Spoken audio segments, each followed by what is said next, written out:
Good morning.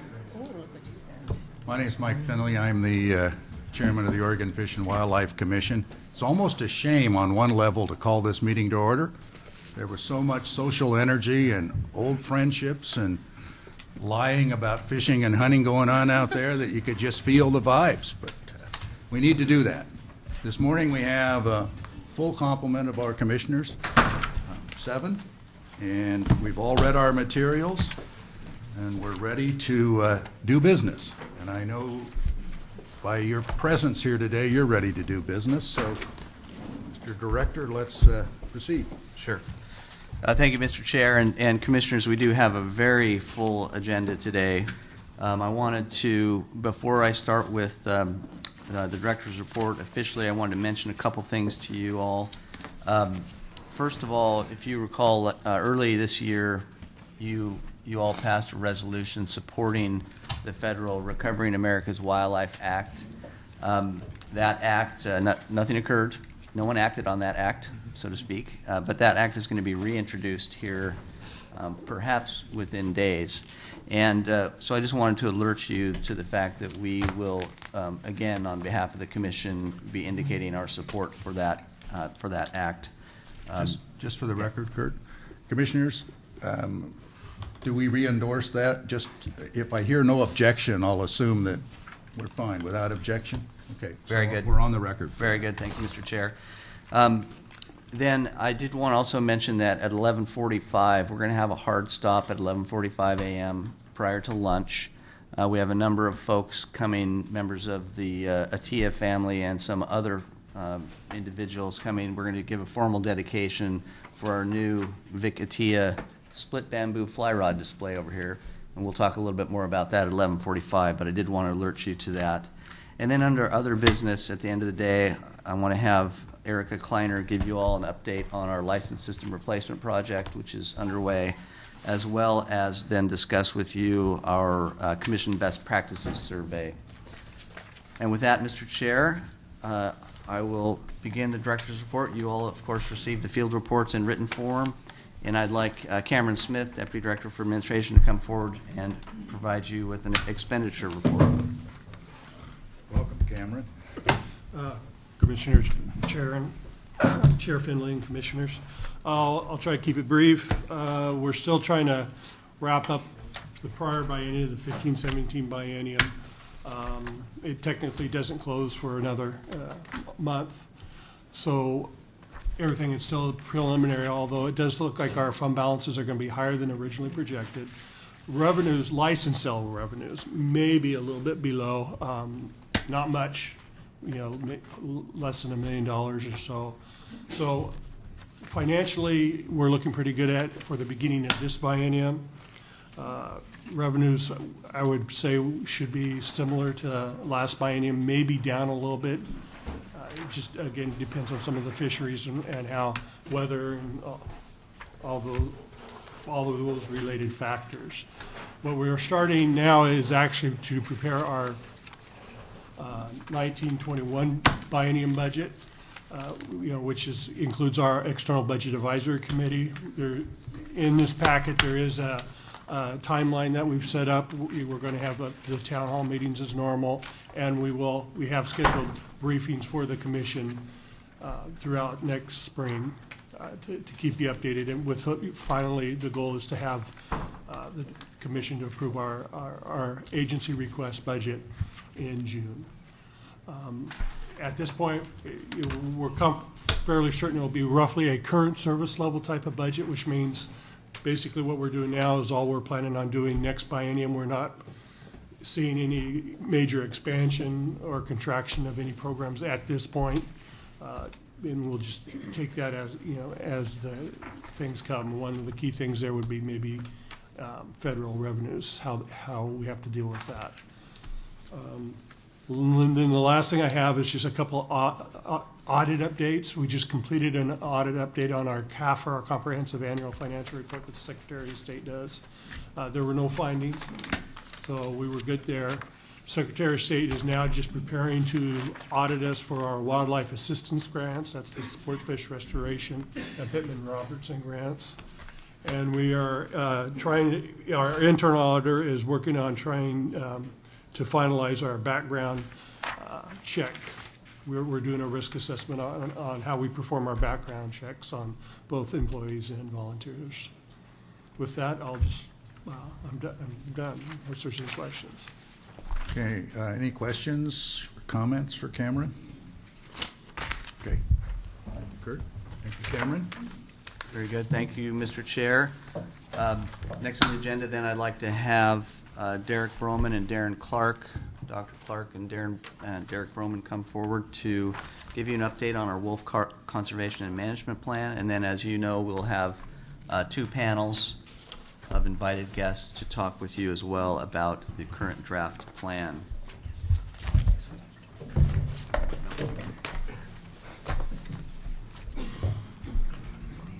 Welcome, gentlemen. Thank you.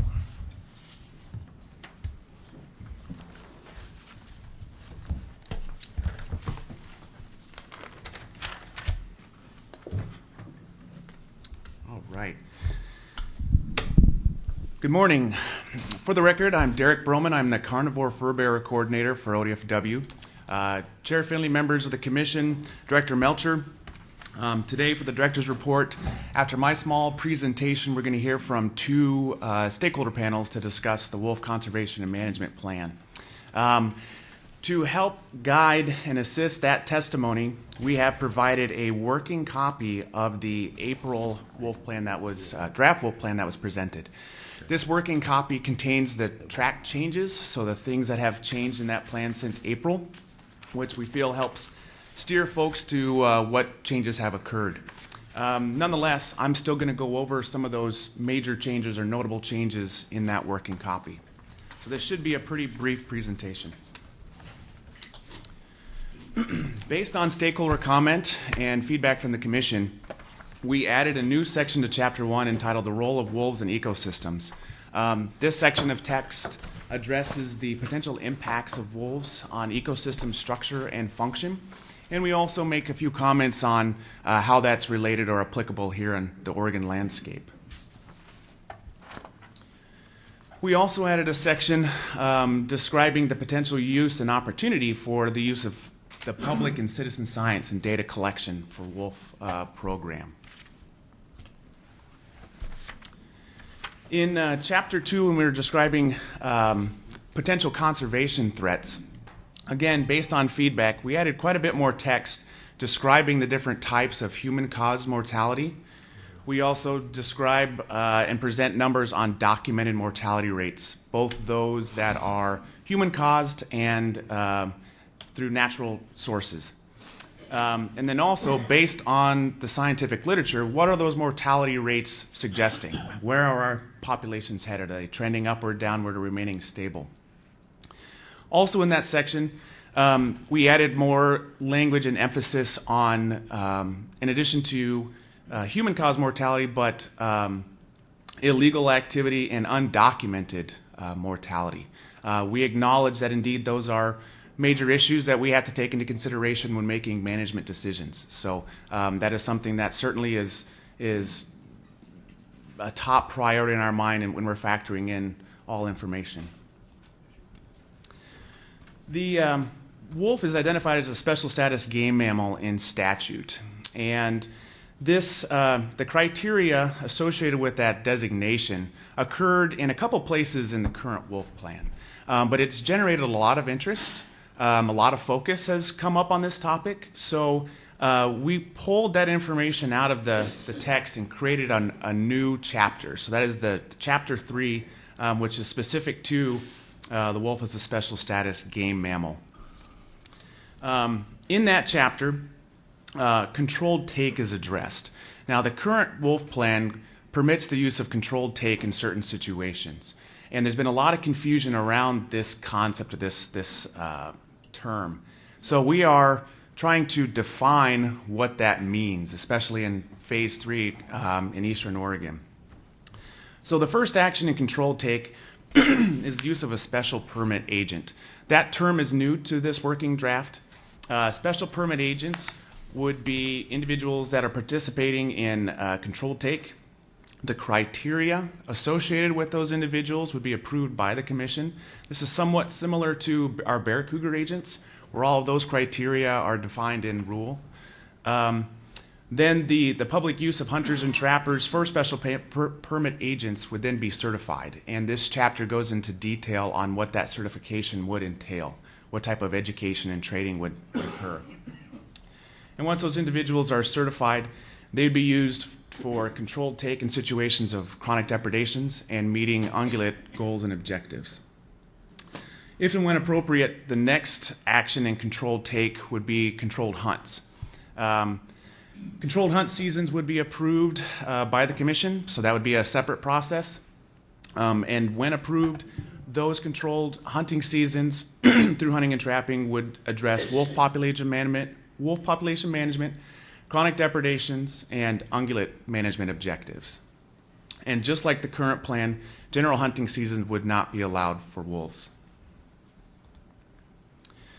In Chapter 4, where we discuss livestock conflict and interactions with wolves and livestock, again, based on comment from stakeholders and commission, we added quite a bit more text to describe all the factors that are considered when determining what is the most appropriate response for addressing chronic depredation.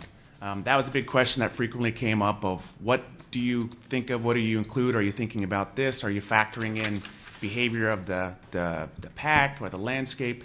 And so we made an attempt to try and discuss all the things that we take into consideration. And certainly each situation is different and it's case-by-case basis, but we tried to present all of that there. In the April draft, we proposed that there was one way to quantify or qualify for chronic depredation, and that was if you had one confirmed depredation and at least 4 probable depredations, that could constitute chronic depredation. That wasn't well received. We did not receive any positive feedback on that proposal, so we are removing that proposal from the draft. And in Phase 3, the numerical criteria for the lethal removal of wolves could be lowered to 2 depredations by authorization of the ODFW director under certain circumstances, including extreme situations and the nature of the depredations. So in the proposed April plan, we proposed 3 confirmed depredations in a 12-month period, but similar to the current plan, that is, two confirmed depredations qualify for chronic depredation in Phase 3. This situation allows for extreme circumstances where we see that perhaps non-lethals were properly implemented. There may be some extreme or concerning behavior in the pack or the situation, and waiting to a 3rd depredation doesn't seem appropriate before going lethal. So like I said, this short presentation, but following today, we're going to take the feedback that we hear from stakeholders and from commission, and we'll go back and try to finalize this draft and the associated rules and come back in January 2018 for adoption. At that time, Darren Clark will also present a report on the common scientific topics and points that are raised throughout this process and our answer to that. That's something similar to what we did for wolf delisting back in November 2015. We presented a lot of the common arguments and topics that were raised, and we gave a response to each of those topics. And with that, I can answer any questions now or wait to speak with you after we hear testimony. Let's wait till after we hear from the panels, unless there's something really burning. Nope. Okay. We'll see you back after the panel. Thank you. Very good. Mr. Chair, our first panel then is comprised of Mr. Nick Cady from the Cascadia Wildlands, Mr. Noah Greenwald, Center for Biological Diversity, Quinn Reed, Ms. Quinn Reed, Defenders of Wildlife, and Mr. Rob Clavins, Oregon Wild. And I believe, Mr. Chair, you're planning on 30 minutes per each panel? Okay. I will attempt to set the timer here. Noah isn't here yet. Noah may join us a little bit later. He's not here yet. You want me to try to load something up? Oh, no. You sure? Okay. And here's the lineup here for you folks as far as the okay. Oh. Yeah, that's fine. Just do it at the end.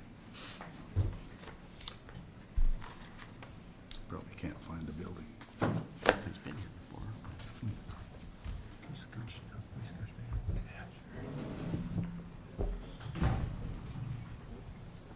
And Commissioners, one of the panel members is apparently en route, and so if he arrives, we'll let him jump in at his convenience. Countdown clock today. Chair Finley and Commissioners, my name is Nick Cady. I'm the legal director of Cascadia Wildlands. I have up here the wildlife policy in the state of Oregon, and this dictates how this agency and this commission handles wildlife in this state. And I know we are currently in the process of diving deep into the details of the wolf plan, and I think some of my colleagues here are going to get into that. But I think this is a good opportunity to take a step back and look at this plan from a more general perspective and kind of level this draft plan with our wildlife policy. These policies speak to the desires of present and future Oregonians, and the wildlife policy lays out the various different considerations that this department needs to make. And the first of these states that the Commission needs to ensure that wolf populations are maintained at optimum levels. And this needs to be guaranteed through sound scientific analysis that's conducted by the department and contained in the plan. This plan relies upon population modeling that was used in the delisting process that is currently being litigated on. A major part of this litigation is because there have been numerous scientific claims that the department was underestimating levels of human-caused mortality to wolves. This litigation is still pending, and argument is scheduled for this January. We believe it is unwise for the department to hang its hat on population growth estimates currently under heavy scrutiny, which could be invalidated as soon as early next year. This is especially critical because this plan contemplates numerous new situations in which wolves can be killed in response to depredations or deer and elk numbers. And so we are asking you and the department to be conservative with these numbers, and the department is currently doing the exact opposite.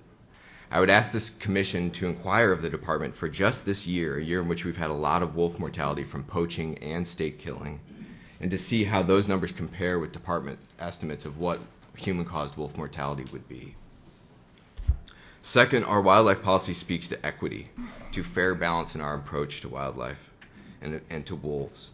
In every instance in this plan, wolves are secondary and lose out to other agency priorities. When wolves come in conflict with cattle, wolves are killed or moved. No consideration is given to moving the cattle. When wolves impact the department's deer and elk management objectives, which are not based, don't reflect wolves in any way, wolves are killed. No consideration is given towards altering management objectives. This approach is not equitable. There is nothing in this plan about facilitating wolf recovery. No consideration of work is given to improve wildlife corridors or habitat connectivity. The only management actions proposed are killing or moving wolves when they conflict with existing agency priorities. This runs counter to direction in our state laws. This is even more important when viewed in light of the updated science section in the plan. The department concludes that the impact of wolves on deer and elk is compensatory, and that it replaces mortality that would otherwise have occurred. In other words, it is not additive. Similarly, the scientific conclusions regarding killing wolves in response to depredations is, in the department's words, equivocal or questionable, meaning that the department does not know whether or not it'll work. And this is how it has played out in Oregon and Washington. Lethal control has often not stopped depredations. This begs the question of why we are spending time and money investigating depredations and killing wolves when we know in the long term it won't curb depredations, and even in the short term it is not proven effective.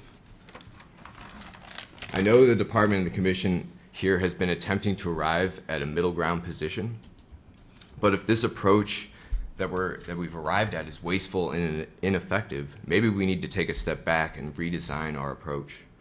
We are compensating ranchers for losses, and I believe this is an equitable approach.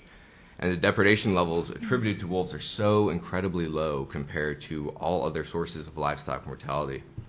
We have time and flexibility here to take the hard look necessary to analyze this approach. Another piece of the wildlife policy is ensuring that management of wolves is compatible with the primary uses of lands in this state. In the plan, the department assumes that the primary uses of the majority of lands where wolves are located is cattle grazing. But I think this needs to be revisited, especially regarding public lands. Outdoor recreation in wolf country, recreation frequently with the goal of hearing or seeing wolves, is an exploding use of our public lands in Oregon. Many more Oregonians are out recreating in wolf country than there are folks grazing cattle. So while the department considers killing wolves to create compatibility with grazing, this killing detracts from Oregonians who are recreating on these lands. And there's no consideration of this in the plan. This is something required by law. The department needs to take into consideration all users and not just those exploiting the lands for private commercial gain. Finally, the wildlife policy makes 5 separate references to the wishes of present and future generations of the citizens of the state and to the public enjoyment of wildlife. Repeatedly in polling and through all the comment we've had in this process, people of Oregon have expressed overwhelming support for wolf recovery and conservation, and these desires are not honored in this plan. This plan is about eliminating wolves when they affect cows or elk. I would ask you, why isn't the department peddling wolf tours or flyovers of wolf country? I think this plan is just incredibly one-sided, and we believe the department is missing a huge opportunity here. In summary, I think we've trapped ourselves into an approach that is increasingly proving expensive and ineffective and controversial, and I ask that we please take a step back to meaningfully reconsider our position on wolves. Thank you. Chair Finley, Director Melcher, members of the Commission, my name is Quinn Reed and I'm here on behalf of Defenders of Wildlife. And I apologize for my voice, struggling with the bug, so if I tank out completely, I'll do my best. We'll be submitting detailed written comments on the latest version of the Wolf Plan, but today I'm going to focus on 3 key substantive issues. First being the creation of double standards throughout the plan, the use of euphemisms as a way to get a foot in the door for hunting, and the growing issue of poaching. But as an overall or overarching statement, although the update of the Wolf Plan is 2 years overdue, I'm extremely concerned that this latest draft feels rushed. It's filled with editing inconsistencies and typos that make it confusing and less effective. Start with, whether intentionally or unintentionally, the latest draft creates several double standards, which, if left unchanged, will make the plan impossible to enforce. So it starts with the non-lethal requirements, and this is on page 50. So in phase 2, the plan calls for efforts to use non-lethal methods which are appropriate and reasonable, as described in section C of this chapter. So this is a positive change and added the word appropriate for additional context. It also tied it to the guidance provided earlier in the chapter, which we also felt was improved. But then in phase 3, and this is on the very next page, the standard changes to efforts to use non-lethal methods which are appropriate. So here the word reasonable is dropped. It's unclear whether or not this was intentional, but we urge consistency to avoid the perception that there are 2 different standards for non-lethal. With chronic depredation, we've been on the record from the get-go that we don't support 3 confirmed depredations within 12 months as the definition of chronic depredation in phases 2 and 3. However, the latest draft contains an even lower standard for chronic depredation, and we object to this both on its face, but also as a workable construction for the plan. So in phase 3, and this is on page 51, the definition is described as 3 confirmed depredations within a 12-month period. But then on the very next page, on page 52, there's a brand new section that changes the definition to 2 confirmed depredations with no time or location limits and at the director's discretion. Under no circumstances do we support this definition of chronic, but beyond that, there are now 2 standards within phase 3. It's unclear to me how ODFW could implement this, given that any party could rightly point to either standard and expect a response accordingly. And finally, with ungulate interactions. In the section on wolves as special status game mammals, and this is on page 31, the plan addresses the circumstances in phase 3 where a citizen can receive a special permit to hunt or trap wolves. So on page 31, the standard says that a citizen can be given a permit to address ungulate interactions where ODFW has determined that wolves are a major cause of the population not meeting established ungulate objectives. But then later in the plan, in the chapter on wolf-ungulate interactions, and this is on page 68 and 69, the standard is different. It says if ODFW determines that wolves are a significant factor. So yet again, in 3 really big, high-profile locations, there's 2 separate standards in this current draft of the plan.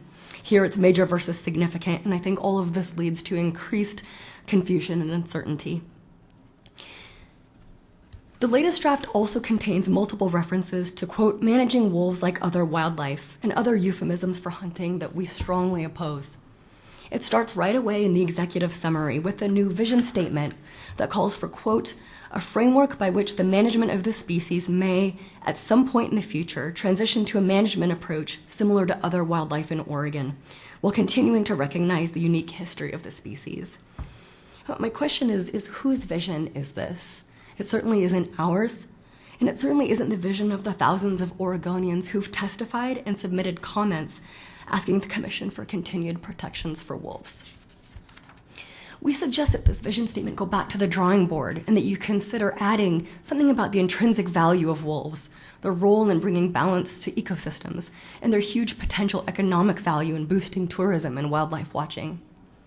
And with regard to the special permit agent, which is a euphemism, as we know, for a hunting and trapping permit for citizens, I'd ask that we just call it what it is, which is a hunting and trapping permit. And here's why. We believe it creates confusion. And we can see it on page 49, where it talks about lethal take in phase 2. So on one line, this is lines 40 and 41, it says, take of wolves by special permit agent is not allowed. But on the very next page, it says, landowners or livestock producers on land they own or lawfully occupy, or their designated agents or permittees or their designated agents who are legally using public land may be issued a permit that provides authorization to take a gray wolf. So the plan uses the same language for 2 very different things. So if you won't remove these placeholders for hunting altogether, which is what we've requested from the get-go, it would be helpful to reduce confusion and call it what it is. We know from the delisting process that where the plan is vague, it will ultimately be read as a mandate. We read these so-called vision statements and other euphemisms as an attempt to create a mandate for hunting in the future. And finally, with respect to poaching, as Nick mentioned, since 2015, there have been at least 10 wolves that have been confirmed poached or that have died under suspicious circumstances.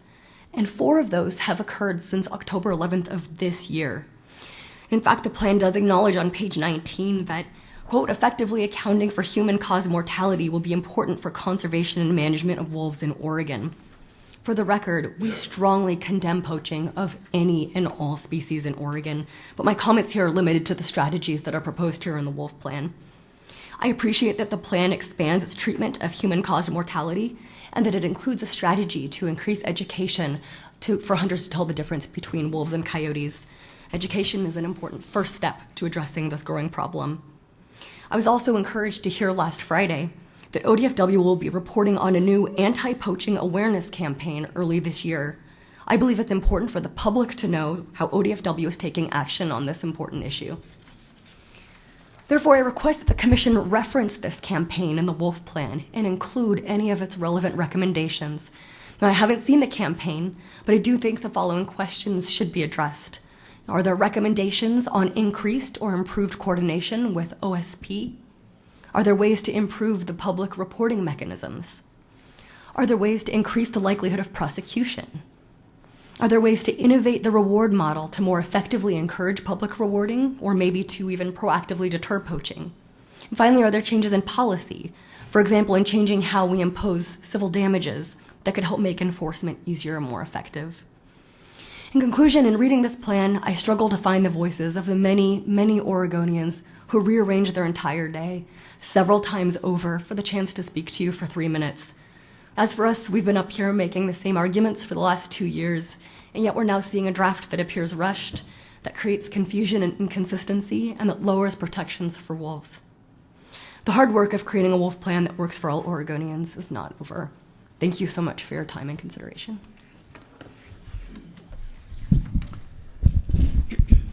Has Mr. Greenwald arrived? Or Noah? Would you ask him to come up and sit at the table? Thank you. I'm happy to go and have him go Go ahead, last if Rob. that's all right with Yeah, you. that's fine. So Chair Finley, Commissioners, for the record, my name is Robert Clavins. I'm the Northeast Oregon Field Coordinator for Oregon Wild. I live in unincorporated Wallowa County near the town of Enterprise. As you know, Oregon Wild represents over 20,000 members and supporters who support our mission to protect Oregon's wildlands, wildlife, and waters as a legacy for future generations. Whenever I speak those words here, I'm reminded how similar our missions really are. Our work is grounded in science and guided by broadly held conservation values with an eye towards ensuring that future generations inherit a world with abundant wildlife, clean water, wild places, and functioning landscapes. However, we do not believe ODFW and this commission are adhering to your mission with the latest proposal to weaken Oregon's wolf plan. This plan fails to reflect the overwhelming public comment the agency has received, the many criticisms from the scientific community, or the proven facts on the ground of what has worked to prevent conflict with livestock. As it stands, Oregon Wild cannot support the changes to this wolf plan, and we do not take that position lightly. If the Commission chooses to adopt this latest draft revision, it will be the first time in this plan's history that we will be unable to support it. As far as we're aware, not a single non-consumptive wildlife conservation organization supports this plan. Not one. If you or your staff are interested in meaningfully addressing any of our concerns, we would welcome knowing what those are. The credibility of this commission and the agency you oversee has been severely damaged by an ongoing disconnect between your actions and the values of the public that you serve. Throughout this process, the majority of Oregonians, through oral testimony and public comments, have indicated that they want to see enforceable measures that ensure sufficient, timely, and transparent use of non-lethal measures to prevent conflict between livestock and wolves, no language that it would allow members of the public to hunt, trap, or poison wolves, and no language which would put a foot in the door for future sport hunting. They've asked for clear, defensible, and transparent sideboards to which ODFW and stakeholders are accountable for when wolves can be killed in the event of chronic depredation, and not to kill wolves for eating their natural prey. The plan proposed today directly contradicts what has been truly overwhelming input from the general public that you serve. This is not the first time that ODFW has ignored public comment and scientific criticism when it comes to wolf management. We've not yet compiled the numbers for this process, but we don't think that it's going to be significantly departed from 2015 when this agency and commission received more than 22,000 public comments opposed to removing endangered species protections and critiques from dozens of independent scientists from around the country. As Dr. Michael P. Nelson of Oregon State said at the time, dropping state protections for wolves right now would suggest that politics rather than science and law are guiding wildlife management decisions in Oregon. As predicted by scientists, the decision to strip endangered species protections for wolves led to more poaching, more conflict, more dead wolves, and less public trust in ODFW. Now, with this proposal to weaken Oregon's wolf plan and open the door to sport hunting and trapping, ODFW appears to be headed down the same road again. Again, public comment from Oregonians has overwhelmingly opposed these proposals, and the scientific community has roundly criticized it. During this process, you have heard directly from scientists cited in the plan that it is biased, fundamentally flawed, and both misrepresents and misapplies their science. They and the Oregon public deserve a direct and meaningful response. Since the wolf plan revision process began 2 years ago, wildlife conservation organizations have submitted hundreds of pages of documents, testimony, scientific background, and policy proposals. We've testified on many different occasions, participated in stakeholder work groups, and offered detailed, specific proposals to improve the plan. However, the latest ODFW staff proposal moves even further in the opposite direction. We've had a great deal of process and ample opportunity to testify, but process is no substitute for substance. Regardless of how you feel about wolves or the people who value them, when ODFW operates in this fashion, it only serves to erode public trust and support in the agency and worsen its ongoing mission and funding crisis. In written submissions and several iterations of testimony, we've highlighted the serious problems with this draft plan and provided fixes that meet the goals of the agency and take into account the concerns of other stakeholders. I'm not going to bore you by going into detail on them yet again today, but I do want to highlight one final important matter. ODFW and members of the Commission have taken great pains to say there will be no public hunting of wolves. However, in the latest draft, ODFW has now introduced the Orwellian term special permit agents to do just that. And I'm sure some of you are going to take issue with my saying that yet again, but we're not the only ones. In an article that was posted on their website just this week, the Rocky Mountain Elk Foundation stated clearly, quote, "The Oregon Fish and Wildlife Commission scheduled a vote in January to determine whether to adopt a wolf management plan that includes hunting. When the wildlife conservation community and the hunting community both agree that your draft plan allows hunting, it strains credibility for ODFW to claim otherwise." I'd like to close by saying that Oregon Wild and other conservationists have always been willing to support a sound plan and to compromise. We've attended and participated in meetings whenever the agency has asked. We've made painful compromises that were at times unpopular with our members. We've even supported ODFW staff in some cases when they took lethal action against wolves because they did so in a way that made it clear that all the other options had truly been exhausted. When I started working for Oregon Wild, our wildlife work was almost solely focused on encouraging Governor Kulongoski to fully fund the agency's wolf program, supporting ODFW staff, and defending the plan against ceaseless legislative attacks from the livestock industry. In late 2014, when former Director Roy Elliker was leaving ODFW, he said his proudest accomplishment was the success of Phase 1 management following the landmark legal settlement between the agency, conservationists, and the livestock industry. That agreement produced defensible, transparent, and enforceable sideboards for wolf management. It gave all stakeholders in the agency clear expectations.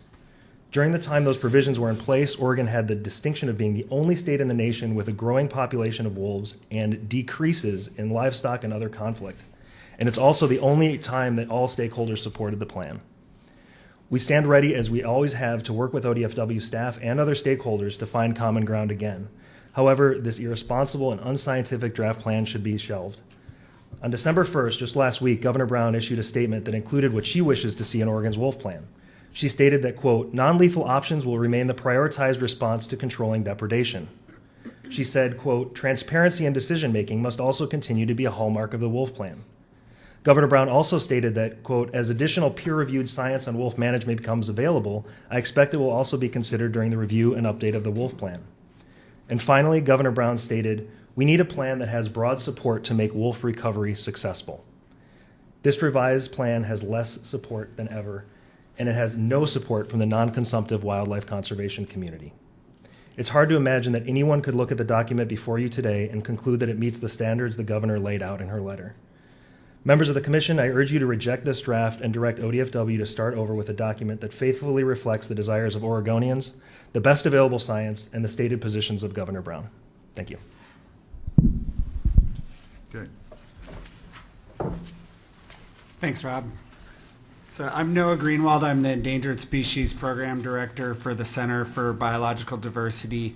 The center represents over 33,000 members and supporters in Oregon, and I'm here to represent those members and supporters.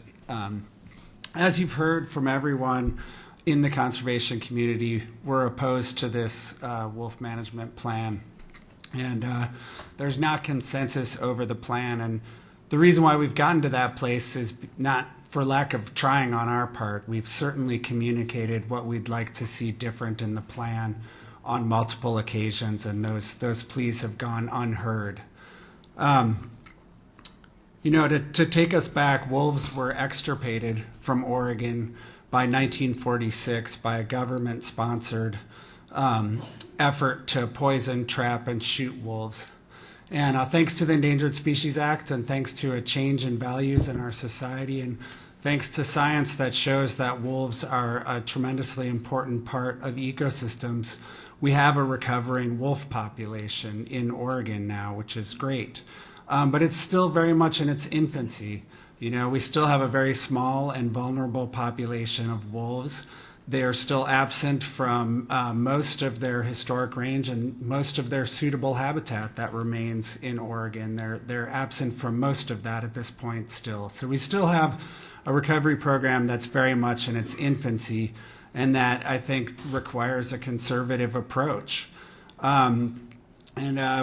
don't think that the wolf management plan that's before the commission now strikes the right balance or follows the science of what's needed for further wolf recovery. And in particular, I want to focus on concerns with the plan's reliance and use of lethal control to address problems with livestock loss. We don't feel like it's supported by the science, and in fact, the science is summarized well in the plan. It's just that the management recommendations don't follow that science. In particular, having just 3 depredations, and then the department will move to lethal control, 3 depredations in a year, in 12 months. It's just moves too quickly to lethal control, and doesn't give enough time or enough priority to the non-lethal measures that are in the plan, and we support those non-lethal measures, and the science supports using non-lethal measures to address livestock depredations, and we support that part of the plan, but there needs to be more reliance on that and less reliance on lethal control. And the science on that is that it just doesn't reduce livestock depredations. The studies that have been done have shown that the next year it's not any less likely that you have depredations.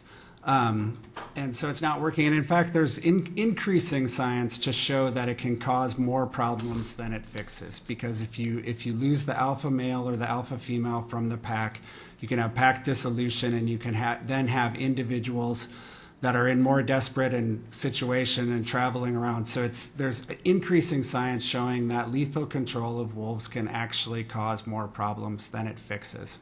Yet the plan still relies on lethal control to deal with livestock losses. We've been very clear that we think there needs to be more tolerance. There needs to be more depredations before the department even considers lethal control for wolves. And what phase one, what we negotiated over many months with the livestock operators, with the department, for phase one, 4 depredations in 6 months, is much closer to what we think is a reasonable approach to dealing with this problem. And it gives the non-lethal measures a chance to work.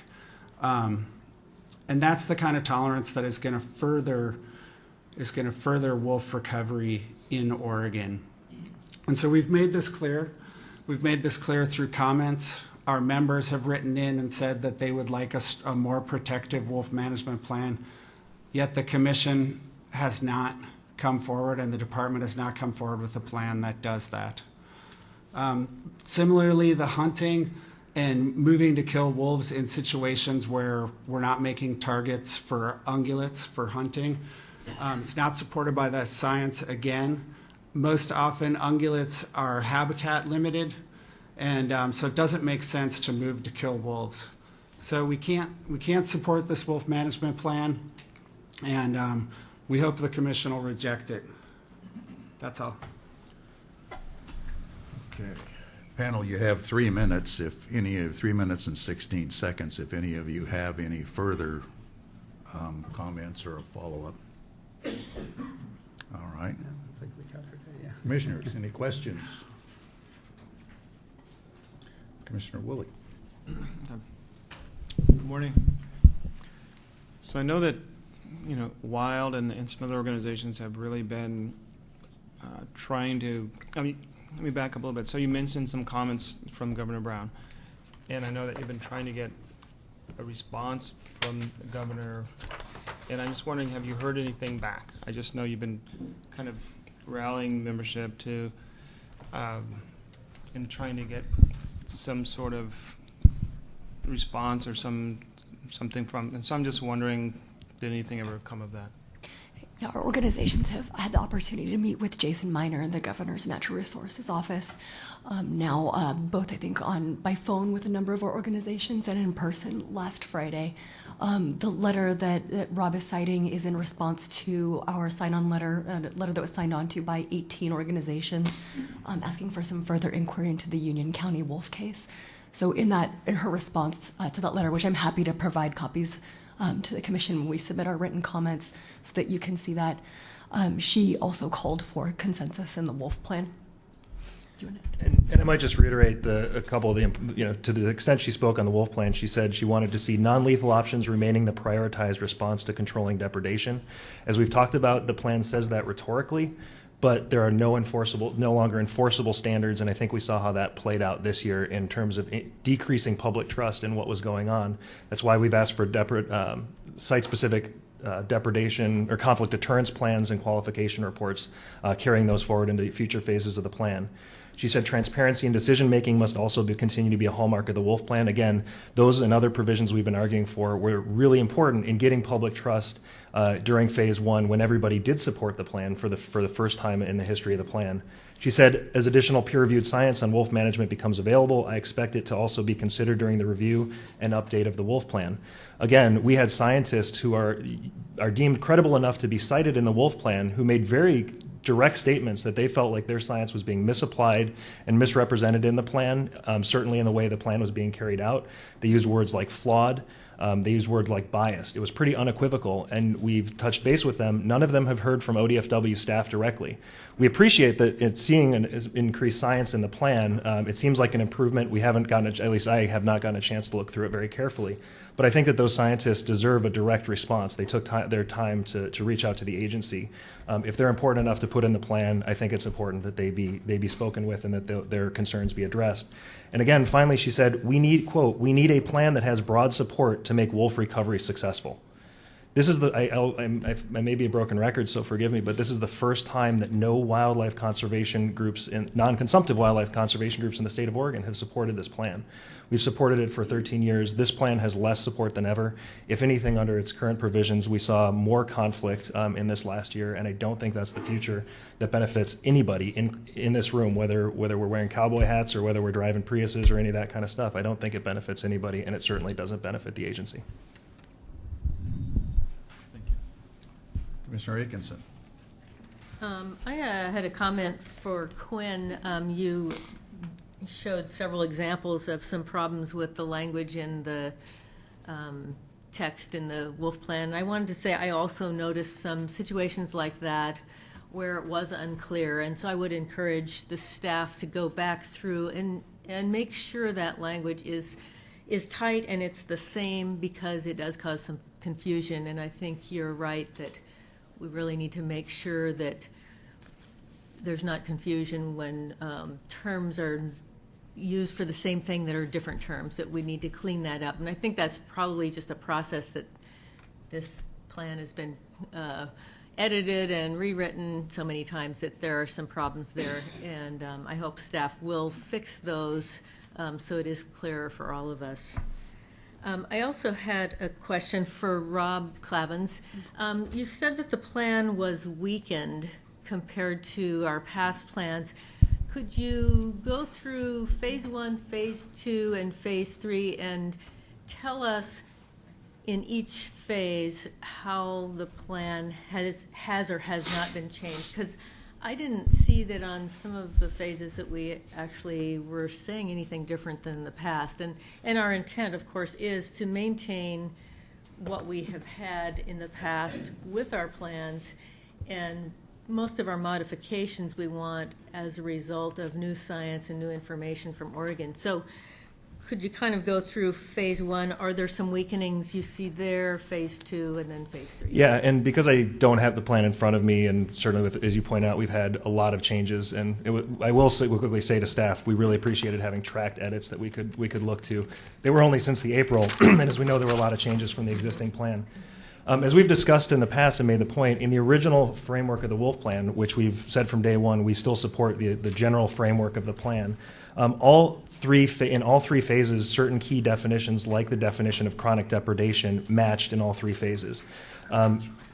Some of the language in phase 3 was intentionally left vague, with the idea that we would have reviews of the plan every 5 years in which we would apply new science, in which we would apply the experience that we've had. So to make to have a phase 1 definition of chronic depredation not match the definition in phase 2 and 3, we would argue is actually a weakening of the plan. When the plan was written, that was uniform through all 3 phases. And by choosing not to carry forward a definition that worked by nearly all measures, and I went through that when I had my PowerPoint, I'm happy to share those, our definition of what worked.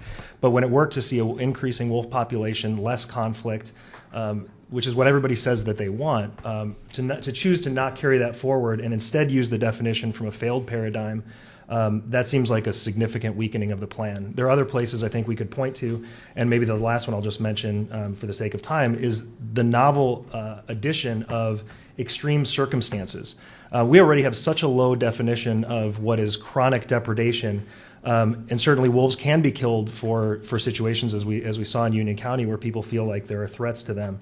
But further, that definition, to the point of vagueness and uncertainty in the plan, it just says for 2 depredations.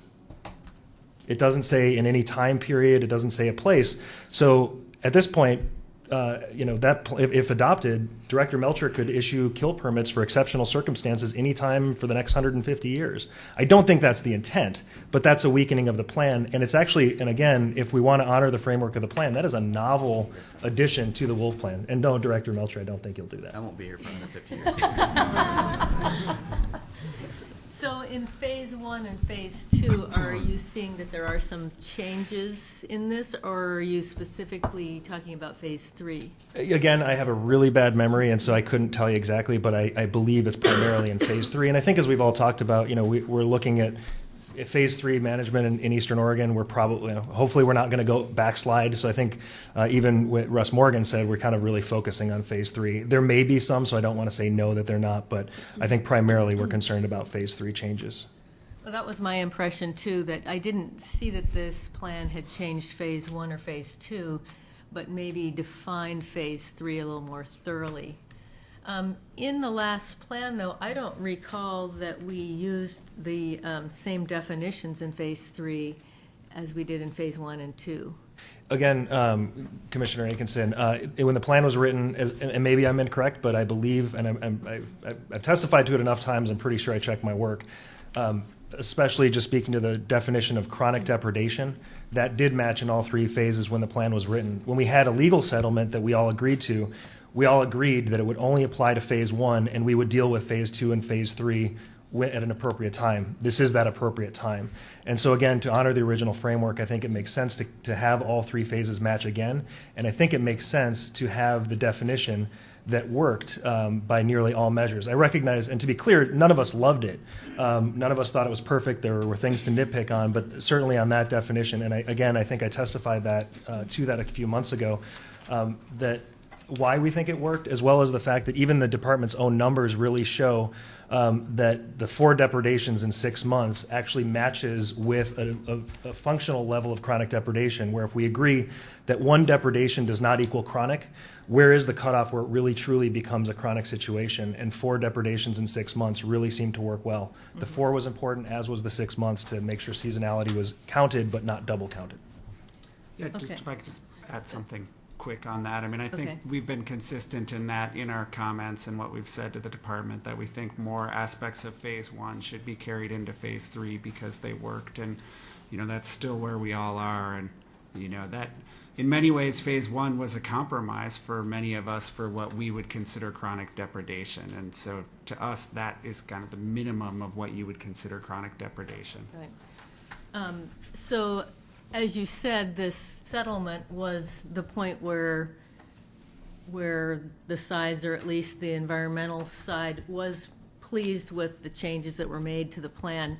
And at that point, that was when only phase 1 was changed for chronic depredation. So this plan is actually continuing what the current plan says regarding differences in definition of chronic depredation. And so, as I said, our intent for the commission is to maintain what the past plan has that's beneficial. So you're actually asking us for a change in the depredations for phase 3 as a change from our current regime. And I just wanted to clarify that is asking for a change. That's not asking for a continuation of what we currently do. And just a couple quick things. I think we'll just have to, you're right, but I also disagree in terms of as a practical matter. And I would recharacterize, I wouldn't say we were necessarily pleased with that definition. We were willing to accept it, and I think that's fair on both sides. I don't think, we've heard that a lot, anything from here is a compromise, anything from here is a compromise, and we did meet somewhere in the middle, and I think that was a positive moment. So we're thrilled with it. But our current plan is in fact... Right, so if I may... I just want to finalize this because we need to move Right, on. I'd like to respond though, and I think I've heard that. The commission, it's also worth noting that this commission did also choose to carry forward parts of the settlement that were supposed to be restricted from phase 1 into phase 2 and 3, such as the caught in the act permission. So that was a violation of the settlement. That changes were made due to the settlement. And again, when the plan was written, all To three look phases. at what we have currently And done and decide whether to move on or not. But I just want to correct that currently we do have two different definitions of chronic depredation on different phases. And so the commission will move forward from that standard. Thank you. And indeed, though, when the plan was Thanks, written, all Rob. three phases matched. So we hope that that can be the case again with a definition that worked. Okay. Commissioners? All right. Thank you, panel. Thank you. Mr. Chair, our next panel will be comprised of Mr. Jim Akinson, Oregon Hunters Association, Wallowa County Commissioner Todd Nash, representing the Oregon Cattlemen's Association, Mr. Kevin Johnson, Oregon Farm Bureau, and Mr. Dave Wiley, Rocky Mountain Elk Foundation.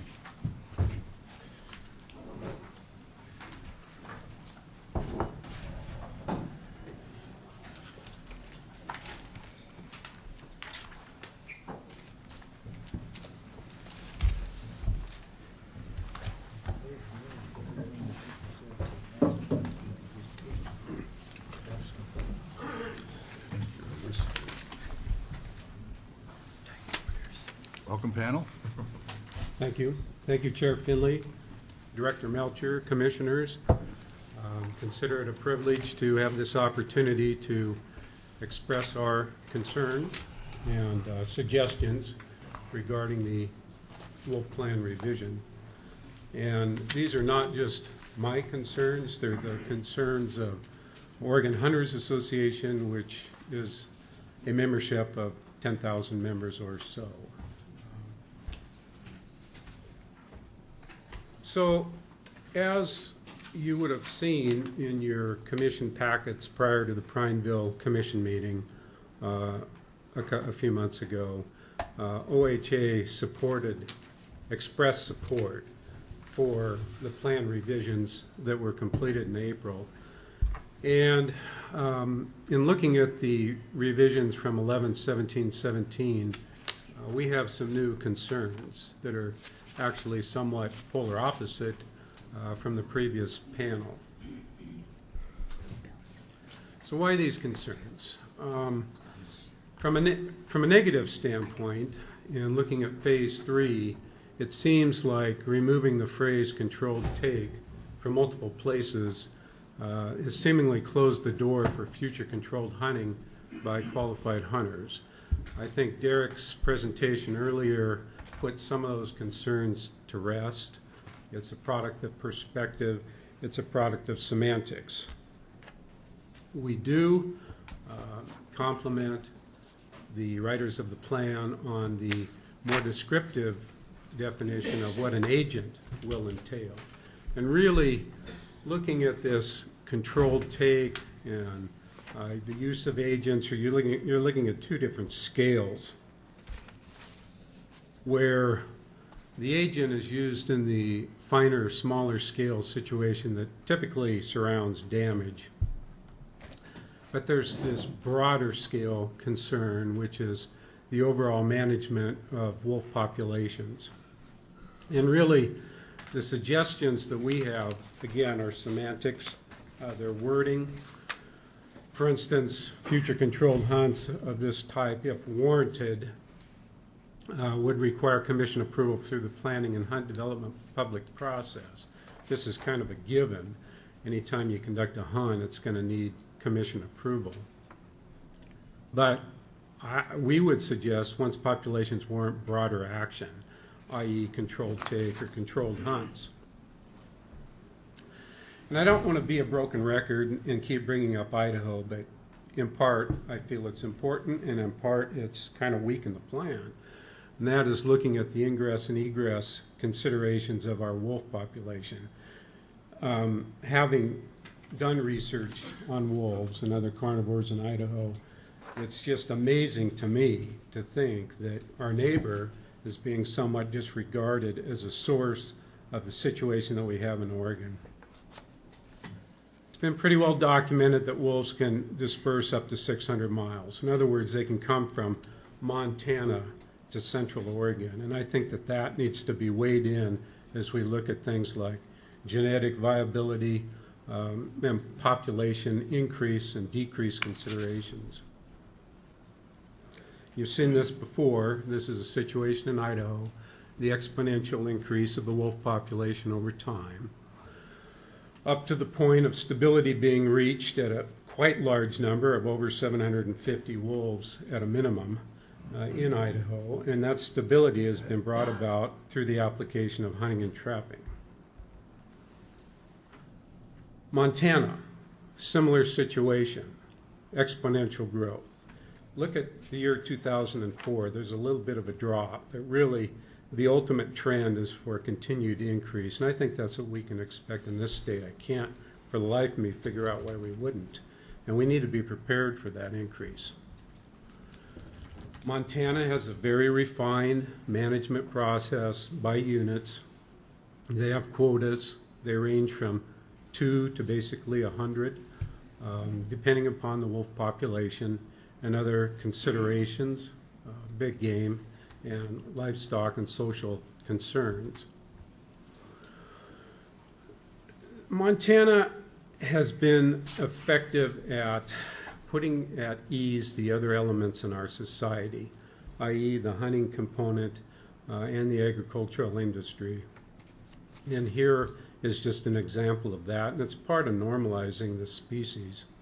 A new law that allows landowners or their agents to take up to 100 wolves a year that potentially threaten livestock, domestic dogs, or human safety. The quota will be examined in 4 25-wolf increments. The commission must approve the next increment towards a 100-wolf quota. And this is basically a proportion that's at about 15 to 20% of the total population of wolves in Montana, similar to Idaho, somewhere in that 700 to 800 range. So, questions looking ahead in our state. What will Oregon's wolf population and management action opportunity be in 2022? That's 5 years from now. Does the plan effectively project to the next planning cycle?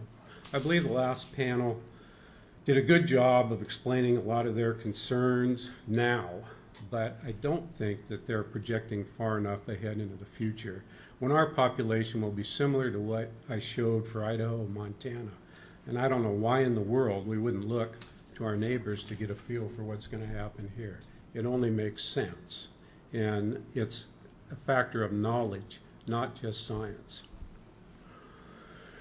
Another image that you've seen me project before, which is the concept of develop regional zones that have management objectives or projected numbers that work for the complete situation in our state. And I just threw out as an example 120 for those Northeast Oregon counties, management units. We're probably going to be at that. I know we'll be at that way before 2022. But these are things that would be nice to have in the plan. Understand that that's going to take some population modeling. And in talking to Derek Broman and Darren Clark, that's in the plans, but we would like to see it discussed a little bit more in this revision of the plan, so we're assured that numbers will be limited to a degree depending upon the carrying capacity of that area, not just biological, but social carrying capacity. So getting back to this fundamental concept, Oregon's Wolf Plan, to ensure the conservation of gray wolves as required by Oregon law, while protecting the social and economic interests of all Oregonians. Very important consideration here. I feel that the hunting community, the agriculture community, have bent over backwards to allow this animal to come back into existence in our state. And we feel we have earned a little bit of relief for that consideration. And this is, again, a fundamental of the 2005 Wolf Plan. So eventually, what we'd like to see strive for is conservation balance. And yes, hunters are conservationists. We are kind of perturbed that phrase has been usurped away from us, because we were heavily involved in the conservation of many wildlife species over the last 100 years. And again, we're applying it in consideration to this wolf species. And ultimately, we'd like to see wolves managed in a similar fashion as cougars and bears. That's what's going to work in the long haul. We saw it in Idaho when I lived there. Montana's demonstrated it. They just have to be in balance. So OHA wants to see the finalized plan, probably should say 2018, be respectful of the species' existence, yet protective of our opportunities to hunt big game, protect our property, rural lifestyle, and local economy. This will ultimately entail wolf population management using controlled hunting as a primary tool. Now again, this is on a broader scale, not just the small scale. And another thing I want to point out, OHA has been the advocate for controlling poaching in our state. We put a lot of money out towards that. We're the drivers behind the TIP program, and we strongly oppose wolf poaching. And I think as time goes on, we will exert more and more emphasis in that area. We're anti-wolf poaching. We are protective of all wildlife species and in the well-being of many other considerations. And that's all I have. Thank you. Chair Friendly, Commissioners, Director Melcher, my name is Todd Nash from Enterprise, Oregon. You have Just a minute here. I think we might need to get her up here.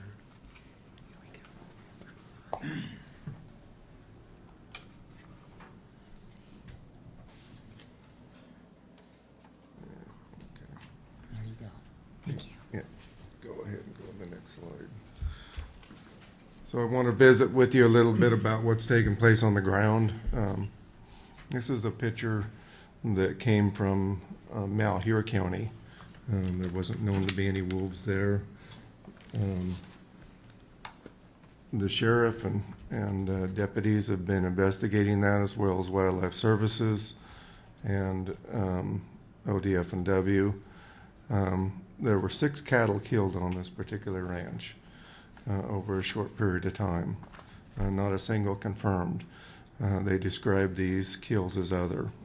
Go to the next slide.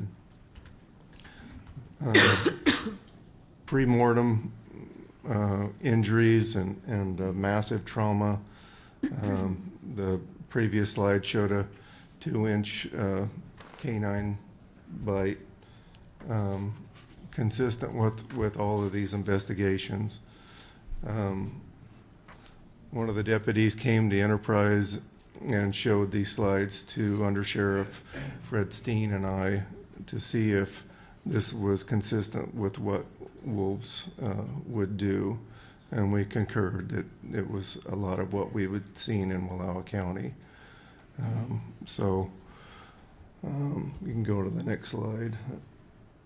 Oftentimes when we're in an investigation, we're told that they want to see grape jelly. That's the kind of trauma that appears underneath the hide, and this was consistent with the investigations that took place. Because there were no known wolves in the area, these were determined to be other. I don't know what else does this. So I just wanted to show you that, get that out in the open, and there's bigger problems than what you might think. Local control, continued coloring into phase 3, management zones. You'll probably hear that repetitively here. It's something that we have asked from you guys a number of times through the Oregon Cattlemen's Association. The Association of Oregon Counties voted on these 3 concepts with descriptions attached to each, similar to that of the Cattlemen's Association. and those have been largely disregarded. And much to my surprise, that the collaring has been disregarded, and in phase 3, when Chair Finley said that that was something that needed to be done. The management zones, we want that concept addressed, much like Mr. Atkinson just described, and it's a process that's going to take a while to try to find numbers that are appropriate for those areas. The plan addresses minimums in these areas, but nowhere does it address a maximum number. And I think at some point we need to be looking at what is appropriate numbers for wolves in Oregon, in particular zones, so that not one zone is overpopulated with wolves and causing harm to both wildlife ungulates as well as livestock. Okay, go ahead. So I want to talk a little bit. I talked a little bit about what took place in Malheur County, Umatilla County, with the pack there. There was thought to be at least 7 wolves in that pack. They had 4 depredations in a very short order, and I think there ended up to be 5 there. The rancher, knowing that this was private ground, knowing that there was a pack there, sought advice from the ODFW biologist. He said, if you can get your calves a little bigger before you turn out, you have a higher likelihood of not having them depredated on. And so he took that advice. He went in a month late, had the problems. ODFW decided to go to lethal take to take 2 wolves out. And he called me up quite distressed. He said, 2 wolves, will that do any good? And I said, likely not. Same thing, he got it from his local biologist. They knew that it wouldn't do much good. They ended up getting 1 wolf. They were actually authorized take for that rancher, and one of his employees ended up taking the 1 wolf. He called me up. He said, I'm leaving. He said, I had another depredation. He said, I can't stand it. And I said, those are your pastures. You stay there. He said, I'm not going to do it. He said, I can't stand to see him killed anymore. A tremendous amount of loss in pasture, tremendous amount of manpower spent there, and then he gets to return to that same pasture with that same pack again next year. It's a very unfortunate situation. Okay. The Harl Butte pack, I was fairly familiar with this one. One wolf was shot legally while chasing cattle, didn't recover the body. The young man that shot the wolf said he saw it limp off, but he spent night and day out there trying to protect these cattle. He's in his early 20s, had his first child this last summer.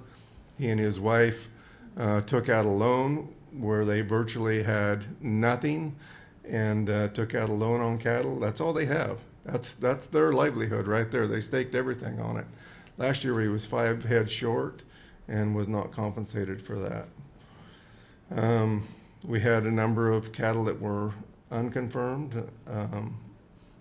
We had a number of cattle that were injured that weren't reported or confirmed. Okay, go ahead. So you might recognize the fellow in the middle there. Much to Commissioner Woolley's credit, he wanted to see firsthand what it looked like out on the ground. I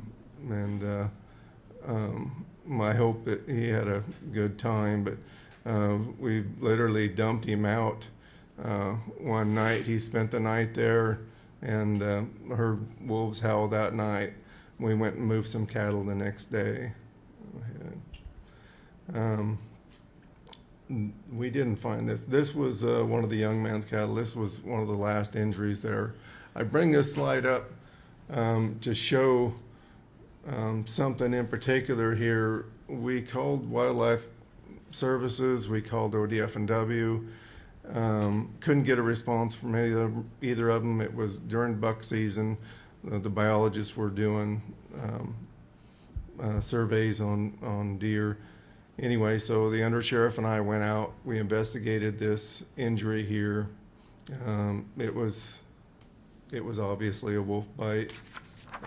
Took pictures, and we passed this on to the ODFW biologist, and he did confirm this without being on site. It's just bolsters the idea that we need to be able to use a number of different resources for investigations.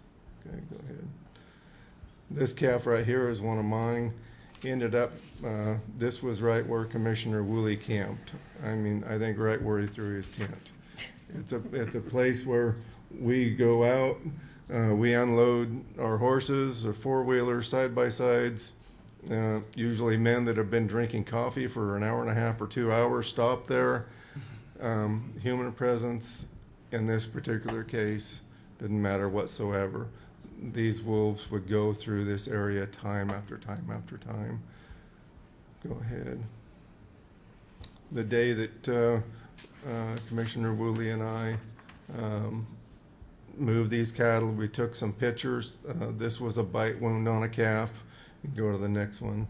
This is his tail. It was bitten off. And the reason that I bring these here today is not so compelling that you see what an injury looks like. It's how uncompelling it is.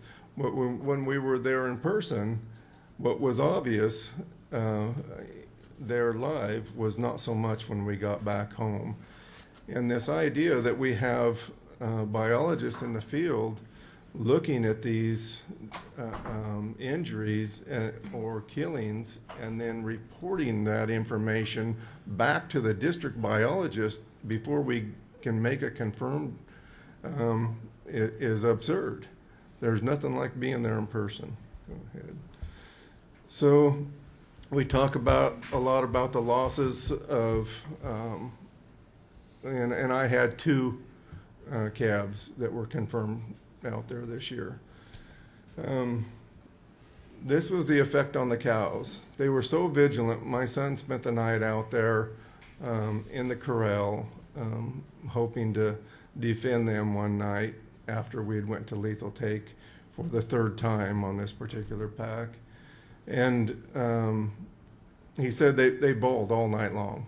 He said the cows and calves were crying back to each other all night long. Never heard anything quite like that. They refused to go into one of the pastures where the green feed was and stayed out on a flat where it was dried up. And so the weight loss just on the cows was, in my estimate, $17,000, and that's being very conservative. Go to the next slide. This was the lightest bunch of calves that I have weaned since 2003. And in 2003, we had quite a few more cattle there. It was a poor grass year. That wasn't the case this year at all. The 75 pounds reflected there will have been 125. But I use a conservative number again. Go to the next one. So you add them up. Todd, I just want to remind you, you guys are getting down. I'm not going to charge you for the computer time that you had, but you're getting down to 9 minutes or so. Okay. So the total loss, $53,000. No, one more slide, and I'll go through that real quick and not try to infringe on my fellows here too much. This is how we strike a balance, in my opinion, and if the plan doesn't reflect this, we've not met our goals. We need to reassure ranchers that their livestock is going to be protected, hunters that they will have management objective numbers of deer and elk to hunt into the future, and assure conservation groups that wolves will remain in Oregon. But we're far from that at this point. There's no reassurance to the top 2 at this point, but there is conservation into the future for wolves. So. Sorry I went so long. Oh, you're fine. So I have a PowerPoint as well. Oh, you do? Yeah. But I'll just go ahead and start. So I'm Kevin Johnson. I'm here on behalf of the Oregon Farm Bureau. For reference, Oregon Farm Bureau has over 7,000 member families professionally engaged in the industry and has a total membership of over 60,000 Oregon families. I should be fairly brief, just going to kind of hit on some of those 3 points. I believe Marianne Cooper now has gotten you a letter earlier this week, and a similar letter came from Jerome Rosa at Oregon Cattlemen's with several cattlemen signatures on there as well. So one of the first points we kind of want to make sure we hit on is the reliance on qualified investigators. The plan needs to rely on qualified investigators making these real-time calls on depredation. We'd like the plan to require ODFW to allow the local field biologist, the local law enforcement, or the USDA Wildlife Services to make the depredation determinations in their local area once that person's received training by ODFW. And like Mr. Nash was getting at, having those calls made and not having to go up to the district and take all that time. Those local folks are capable of making those determinations in the field at that time. You can go to the next slide if you want. And with that, I mean, as these wolf population increases and the conflicts increase, we'd like to see that discretion and that ability to make those determinations when lethal control is appropriate, based on that knowledge of pack operation. And the current plan kind of cripples that ability. It adds more of the, putting it up through the state and kind of hamper some of the director level control. And so we'd like to see greater allowance when wolves are coming near homes, threatening livestock, working animals, pets, or family members around the property. And we'd also like to see collaring continue throughout all phases. I think that information and that understanding of kind of pack movement and the ability to track wolves is important to be able to determine where these populations are moving. A vast group of it is on private land, so we need to have our livestock producers have that data and that information to know where these wolves are, and to give that information and make it available to our range riders and livestock producers so that they can manage and avoid these wolf livestock conflicts, so that hopefully then we don't even have to make any of these determinations if we're able to have that real-time data or more information to be able to essentially avoid any conflict at all. You can go to the next one. And then one of the third points is the management zones and the population objectives. We'd like to see a greater focus on setting population objectives for the wolves. There's a minimum statewide, but there's not necessarily a cap or what kind of a thought into what that carrying capacity is. And as you have these wolves reaching larger population that we saw, I think, with some of the Idaho and Montana data, in Oregon, as those wolves start to grow, their food sources may be depleted, and they're going to start looking for other places to go, which is going to increase some of those conflicts. And I think if that's the ultimate goal, is to avoid whether we need to make some of these difficult decisions, it's better to have some type of carrying capacity on a cap, at least on the back end of it as well.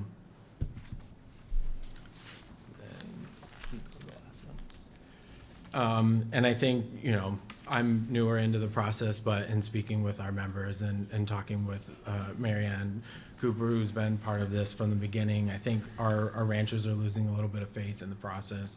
I think this panel is the members that are going to be most affected by the management decisions, and we're going to suffer if those decisions don't help us or allow us to continue to do what we do. There's been continued input, continued feedback, and I think our members feel that the prescriptive and burdensome wolf management is not helping them, and it's not being heard. They're the ones that are actually in the areas and the ones that are the landowners that are being affected by this, and they aren't feeling like their decisions are being heard. And so hopefully that will happen, and then they can continue to move forward and hopefully support the plan. And the last one's just Marianne as the continued contact for Oregon Farm Bureau. Okay, thank you, Kevin. Okay. Back in cleanup, sir. Chair Finley, members of the commission, Director Melcher, my name is Dave Wiley, and I'm representing the Rocky Mountain Elk Foundation. The Elk Foundation is a national nonprofit, which I'm sure you are aware. We've got about 16,900 members within the state of Oregon and 222,000 across the United States, and our mission is to ensure the future of elk, other wildlife, their habitat, and our hunting heritage. In Oregon since 1986, we even supported and helped create 792,000 acres worth of wildlife habitat protected and enhanced. Like many of the conservation organizations, we supported the April draft, but there's been a heck of a lot of changes take place in this November edition. We object to the removal of the use of the term controlled take, and we preferred controlled take, wolf hunting, to the business of, or to the term agents. Eastern Oregon Wolf Zone 3 is in the management phase, and it's unclear to us what guidance will be used to define the management areas within the zone and the set population objectives. Many areas of the state, deer and elk populations are below management objective. And deer and elk are the primary source of food for the wolf population. And this plan does not address revising deer and elk plans to ensure adequate prey species. And these are important because the wolf is in competition with cougars and bears on the same prey base. But more importantly, to the hunters, you have to have something to hunt because the license and tag fees that those hunters provide through the license and tag fees, that's the revenue that drives the Fish and Wildlife Department's wildlife management programs. Phase 3 wolves should be treated as other large carnivores when it comes to restoration of bighorn sheep and mountain goats. Currently, should it be needed, cougars can be culled in advance of a release of bighorn sheep into the restoration area. That's not the case with wolves, and it should be corrected in the plan. And wolves are listed as a special status game animal, and we are concerned that we cannot understand how controlled hunts for wolves will be possible. This needs to be spelled out. And finally, sporting dogs and pets should be considered in the same context as working dogs when it comes to protection by the owner, and the plan should be revised accordingly. Thank you. Okay, thank you, Dave. Commissioners. Commissioner Anderson. Thank you, Chair Finley. A question for you, Todd. So there's been a lot of emphasis in this public debate about the effectiveness of lethal. It's been questioned by the previous panel on a scientific basis. You referred to the Umatilla situation, and I'm not going to quote you, but said something like taking 1 to 2 animals may not help the situation that rancher had. That's more of an experiential basis. I'd just like to hear a little bit more from you on the experience of the effectiveness or ineffectiveness, as the case may be, for lethal. Chair Finley, Commissioner Anderson, my personal experience has been a lot of incremental take as what has been proposed.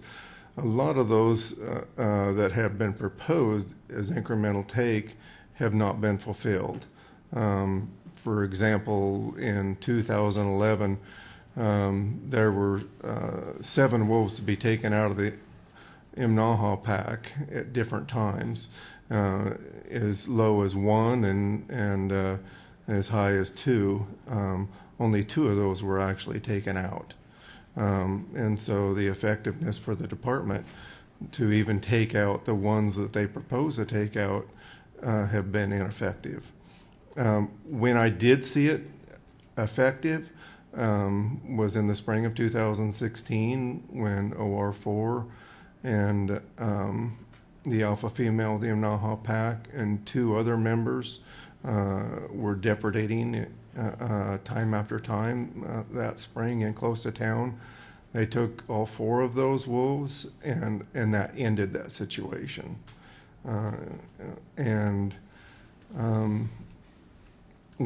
when I look within the plan itself, I see, let's see, it's on page 42, that it right there at the bottom, it says where entire pack removal was more effective than partial pack removal. So it is part of the plan that's in there that is more effective, and that has been my limited experience, because that's been the only time that that's happened here in Oregon so far. I should, in Keating, outside of Baker, there were 2 wolves in 2009, and they were the only 2 known wolves in Oregon at that point, and they were chronic depredators, and both of those wolves were taken out, and that did end that situation there as well. Okay. One other question also for Mr. Nash. Were you able to or attempt to avail of county funds for compensation of economic losses associated with wolf depredation? Yes, I have put in for compensation before. I've never put in for above normal loss.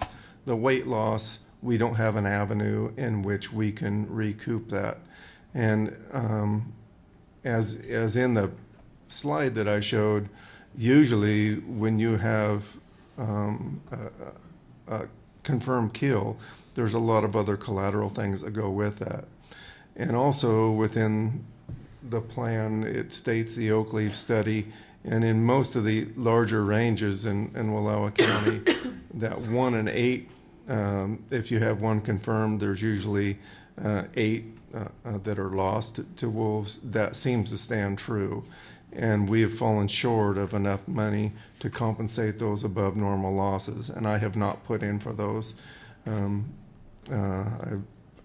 I have been short on cattle a number of times, but I have not applied for that as of yet. Understood. Thank you. Commissioner Buckmaster. This is just a comment. Last Sunday, I would have made it to the first panel as well if Sean Stevens from Oregon Wild had been on that panel. I was able to watch Sunday, your voice, your vote, Channel 2, about the wolf debate. Todd and Sean were on that and featured. I want to congratulate both groups, and you particularly, to be on there. I think expanding this knowledge base and information to the greater Oregon population is of benefit. So it's not fun sitting here and getting a few minutes. It sure is. I can only imagine what it'd be sitting in front of a camera for that long. But thank you. You did a great job. Sean did a good job. Your positions were clear, understandable, and often compelling. Thanks. Do you know if that got onto YouTube? If anybody else could? It is on the channel, the KATU website, and it looks like you can play it there. So. Commissioner Buckmaster, if I may comment back, you did challenge us one point to come up with a win-win, and what I could come up with was a lose-lose-lose scenario. And so the concept of coming up with protecting livestock, protecting hunters' interest, and having conservationists have wolves on the land was for your benefit. I wanted you to know that. Well, all we have to do is do all 3 of those things and we'll be fine. Thanks. Commissioner Atkinson, and then Commissioner Woolley. I had a question for Todd.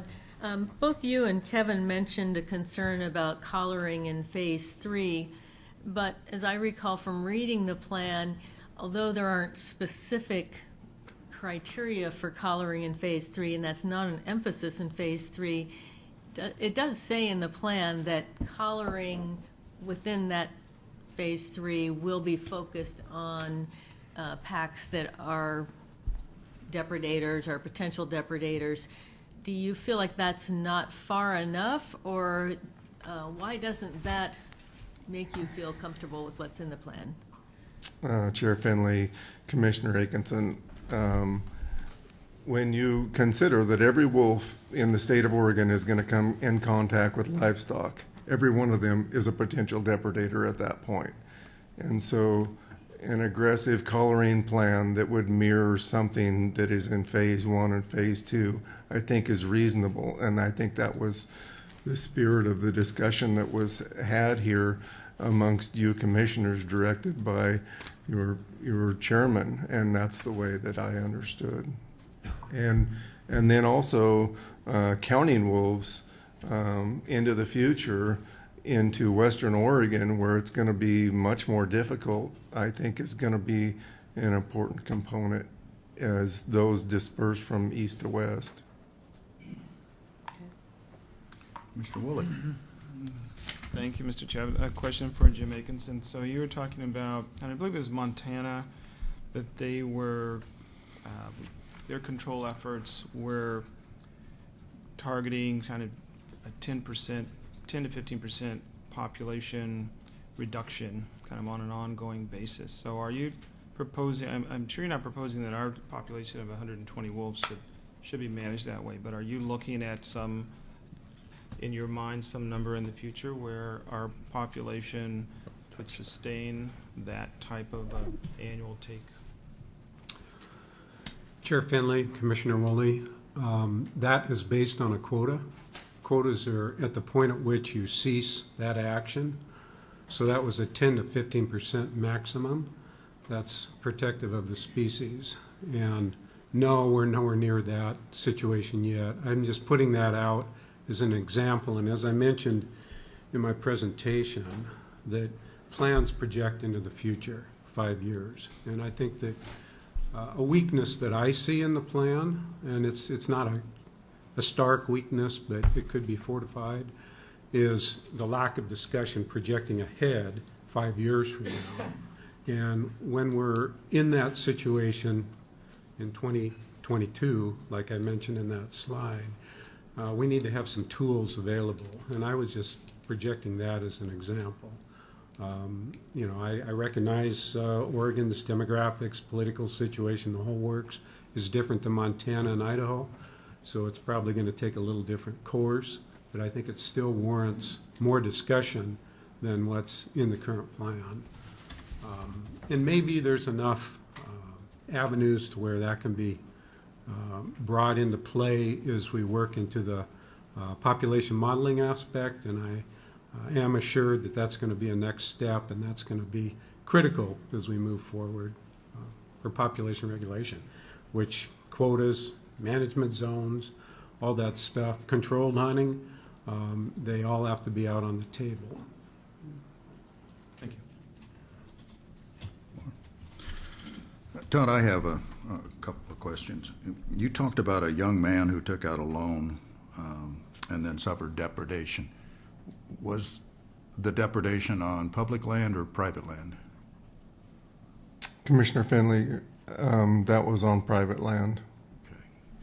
And Harold Butte, was that? Harold Butte, yeah. Yeah, what was that, private or public?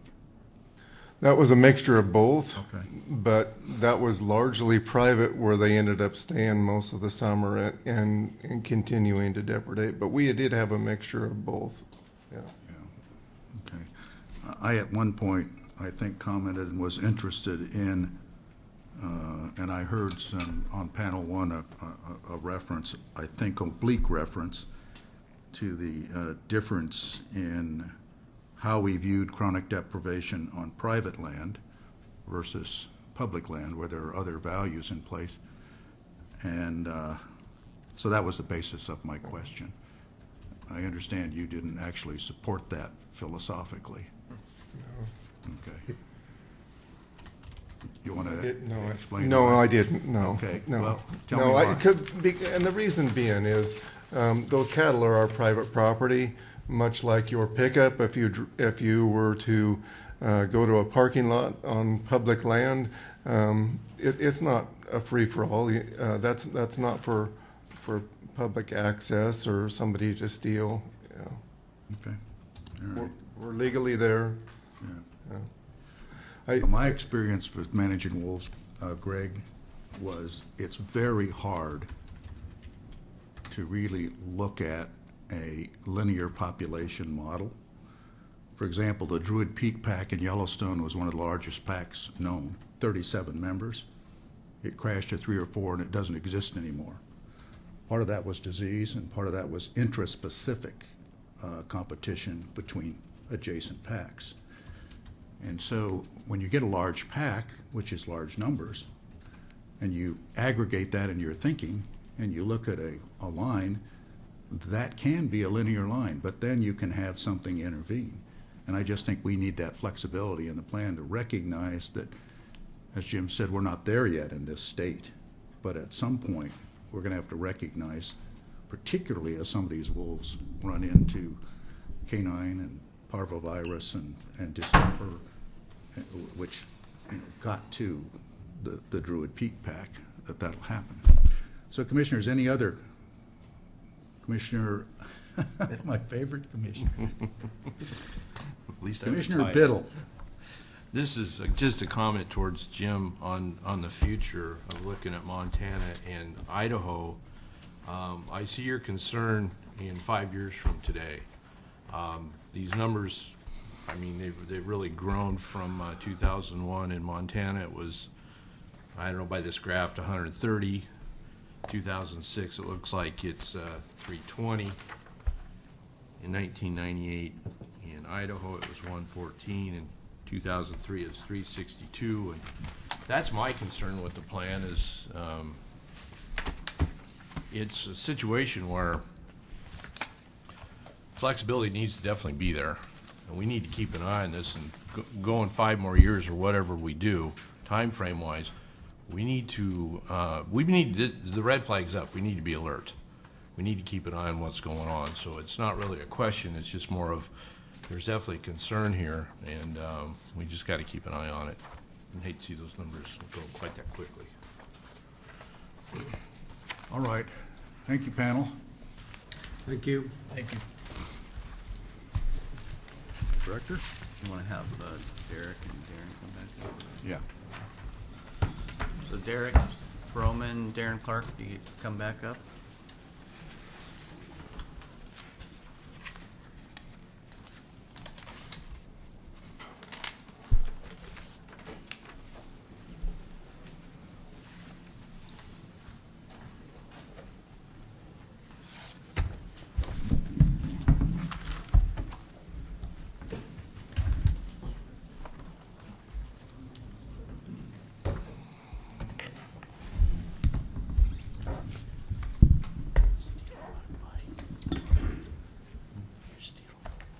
Okay, commissioners.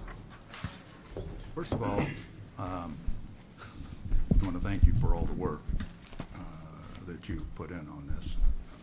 I absolutely know how many hours and how many meetings you've had on this side. So, on behalf of the commission, I want to thank you. Having said that, we have some more work to do. So, commissioners, do you have any questions? Commissioner Weber. Derek, on the confirmed depredation, there was talk that I think Todd mentioned local control. And I'm not sure I understand and who makes the depredation decision? Is that the director or somewhere down the line? And what's it based on? Chair Finley, Commissioner Weber, I'll try and briefly describe the situation. Yeah, I want brief. Yeah. After the depredation investigation is completed, all the paperwork is filled out and submitted to the Wolf Program Office in La Grande. All the evidence is reviewed. They collaborate and work on the paperwork, make sure that the language is consistent. If there's any glaring holes or issues, or the staff that are much more familiar with these depredation investigations, if they see there's any holes or clarifications that they're looking for, immediate questions that pop up. But it's a determination by our staff. And so really, the determination is made pretty much at the last possible, well, as quickly as and efficiently as possible, but we want to make sure we have all the evidence present before we make that determination. Well, in terms of local control, I assume you're taking input from the locals to make those decisions? Yes. Chair Finley, Commissioner Weber, as even Todd Nash pointed out, that a number of the producers are becoming familiar with what these signs are. So it is helping in that the requests or the call for a depredation investigation, I would suspect that in some cases a number of depredations that the livestock producer recognizes as not a likely wolf situation are not getting to our radar. So they are indeed helping to filter some of those situations, which helps with our staff workload. Do they also document the evidence that they know is pertinent to a depredation to provide to you folks? You meaning the producers, the public providing that? Yeah, pictures, whatever they can generate. Do they try and save that? Because obviously over time that may disappear. Chair Finley, Commissioner Weber, I don't want to speak for those individuals, but from what I understand, a lot of them are getting very familiar with what the protocols are, what the characteristics are. They're oftentimes very familiar and have a good relationship with their local wildlife services agent, and those professionals are trained on recognizing the sign of all sorts of different predators and what the sign is of those mortalities. So yes, data collection, pictures, and having a sense of scale in those photos. Even some of the photos that were presented in that PowerPoint presentation, you see a ruler present, which is top priority. So I'm a little bit glass half full, but I think that the experiences by those producers in northeastern Oregon is going to go a long ways to help educate their peers across the state as wolves continue to expand. Thank you. Commissioner Woolley. Thank you, Mr. Chair. So could you just clarify, so I'm clear, who is eligible, what parties are eligible to participate in these different controlled take situations? So you have the special permit agents, those could be hunter trapper certified, and then you have controlled hunting. And so could any of these be citizens or just local folks that are trained and get permits to conduct either one of these types of activities? Chair Finley, Commissioner Woolley, yes, you are correct. The special permit agent would be the use of public citizens that have gotten certification and will be assisting with that workload, yes. Mm-hmm. Okay. And I know I've asked you this before, Derek, and Russ as well, but maybe for the benefit of folks that haven't heard it, if you could just sort of briefly clarify the benefit to the department and the producers of having these special agent permittees and the control hunting process. I mean, what is the department's justification for having this in the plan? Chair Finley, Commissioner Woolley, I'll try to touch on all those topics because you brought up a number of them, so correct me if I veer off. A number of these criteria are listed in the current wolf plan right now. The use of controlled take is permitted, and the use of public hunters and trappers are also permitted in that text. One of the primary reasons for this is to help with the workload. This is incredibly cumbersome for staff, even just keeping up with the depredations, making sure that the paperwork is accurate and concise and consistent.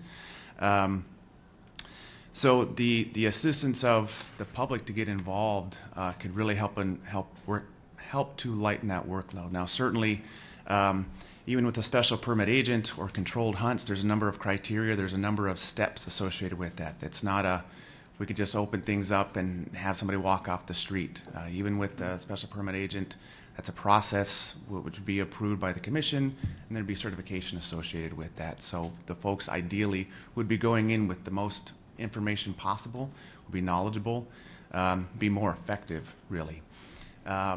And I do acknowledge that there is perhaps a little bit confusion.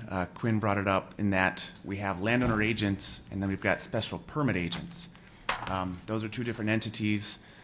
For example, with the Meacham Pack, a permit was issued to the landowner to take up to 2 wolves. And so they did have their own agent doing the work and did successfully take 1 wolf. So that is right there a good example of where the landowner was able to take action with assistance by ODFW staff. We certainly volunteered up our resources, but that was the first time action that we had the landowner able to take action and kind of not have ODFW staff doing the work. Thank you. I have a question or 2 or 3. In one section of the plan, it speaks to the director's authority under, quote, extreme circumstances. And I heard some comments about what does that mean.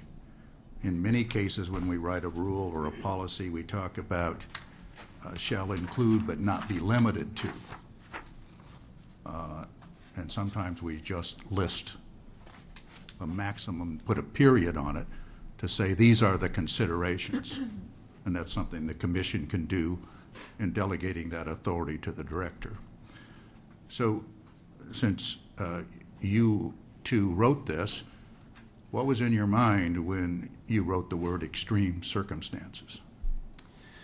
Chair Finley, and I'll go ahead and read this bit of text, and we can probably go and expand on these concepts.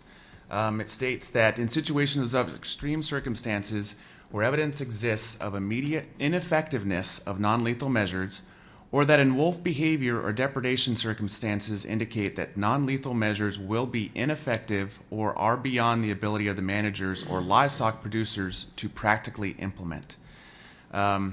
We also have another section on private land situations, but we'll just stay with the situations of extreme circumstances. There have been a number of ideas in which this would consist of.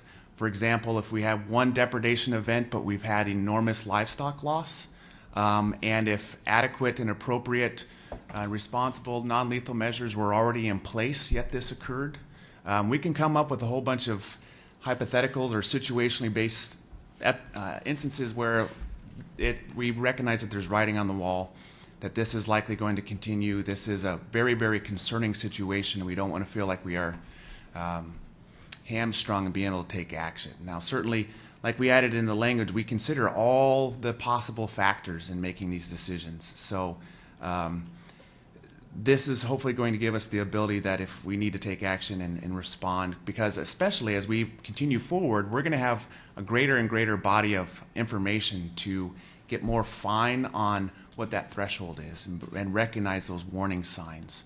So this, I think, would set us up to take action when we see that something is almost immediately going to occur. Or it's inevitable, sorry. Okay.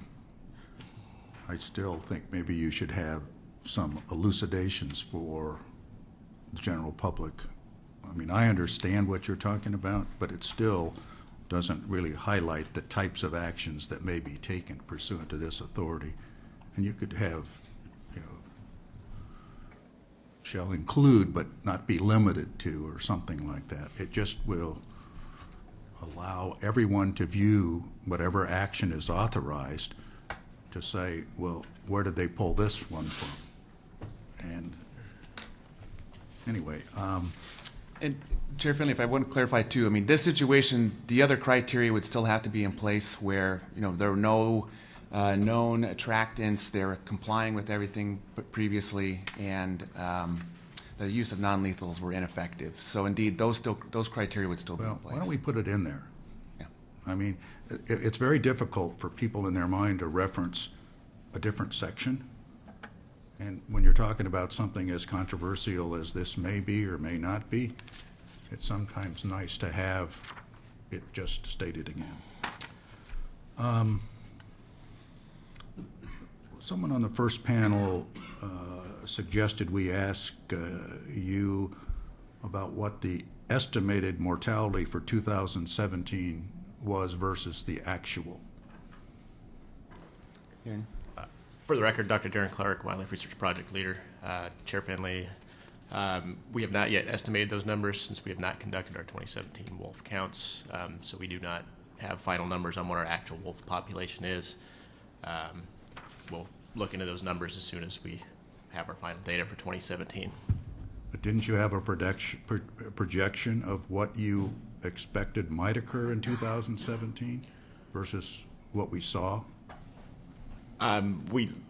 Chair Finley, we do have, from using population models, we could come up with projections what the population should have done or a range of scenarios that could occur. We could make that projection, but like I said, at this time, we do not have our actual 2017 population estimate to compare that to. Director Melcher. Thank you, and I think the question may have also related to what was our modeling back in 2015. What did our modeling project by way of either natural mortality or illegal take versus what we've observed in 2017? And I think I recall the illegal take was, I may be wrong, it was like 7%, or we had some number, some parameter in the model, or we have value in the model. And so we could certainly dig that up for, I don't know if Darren has the answer off the top of his head here. I would probably have to look that number up.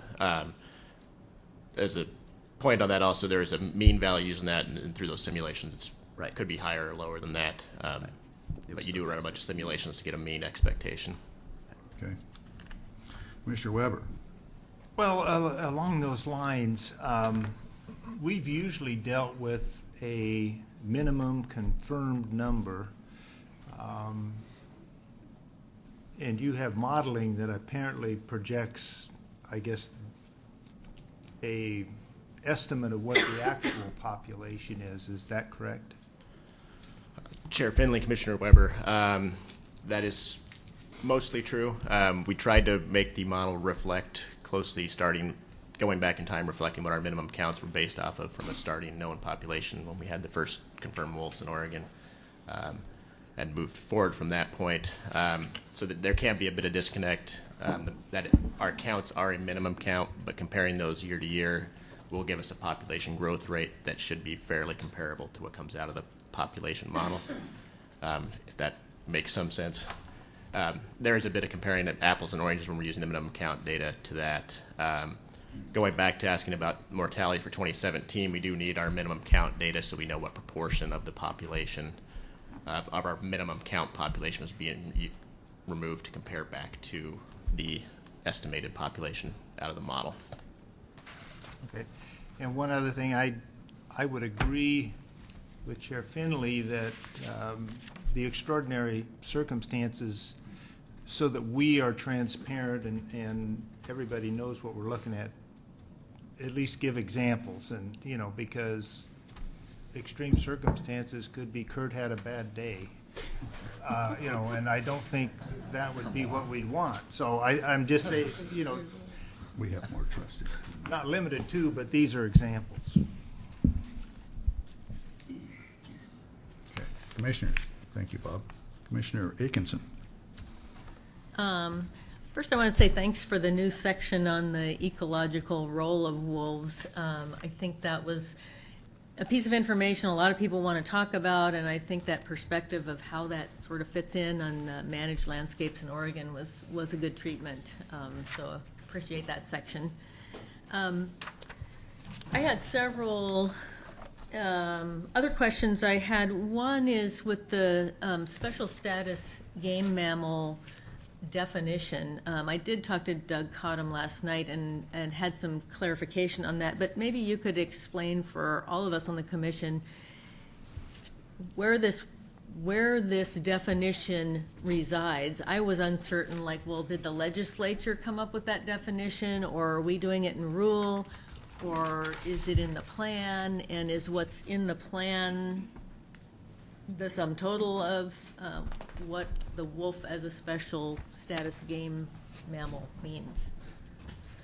Chair Finley, Commissioner Aikenson, yes, in statute it defines the wolf as a special status game mammal, and the details associated with that are to be commission rule.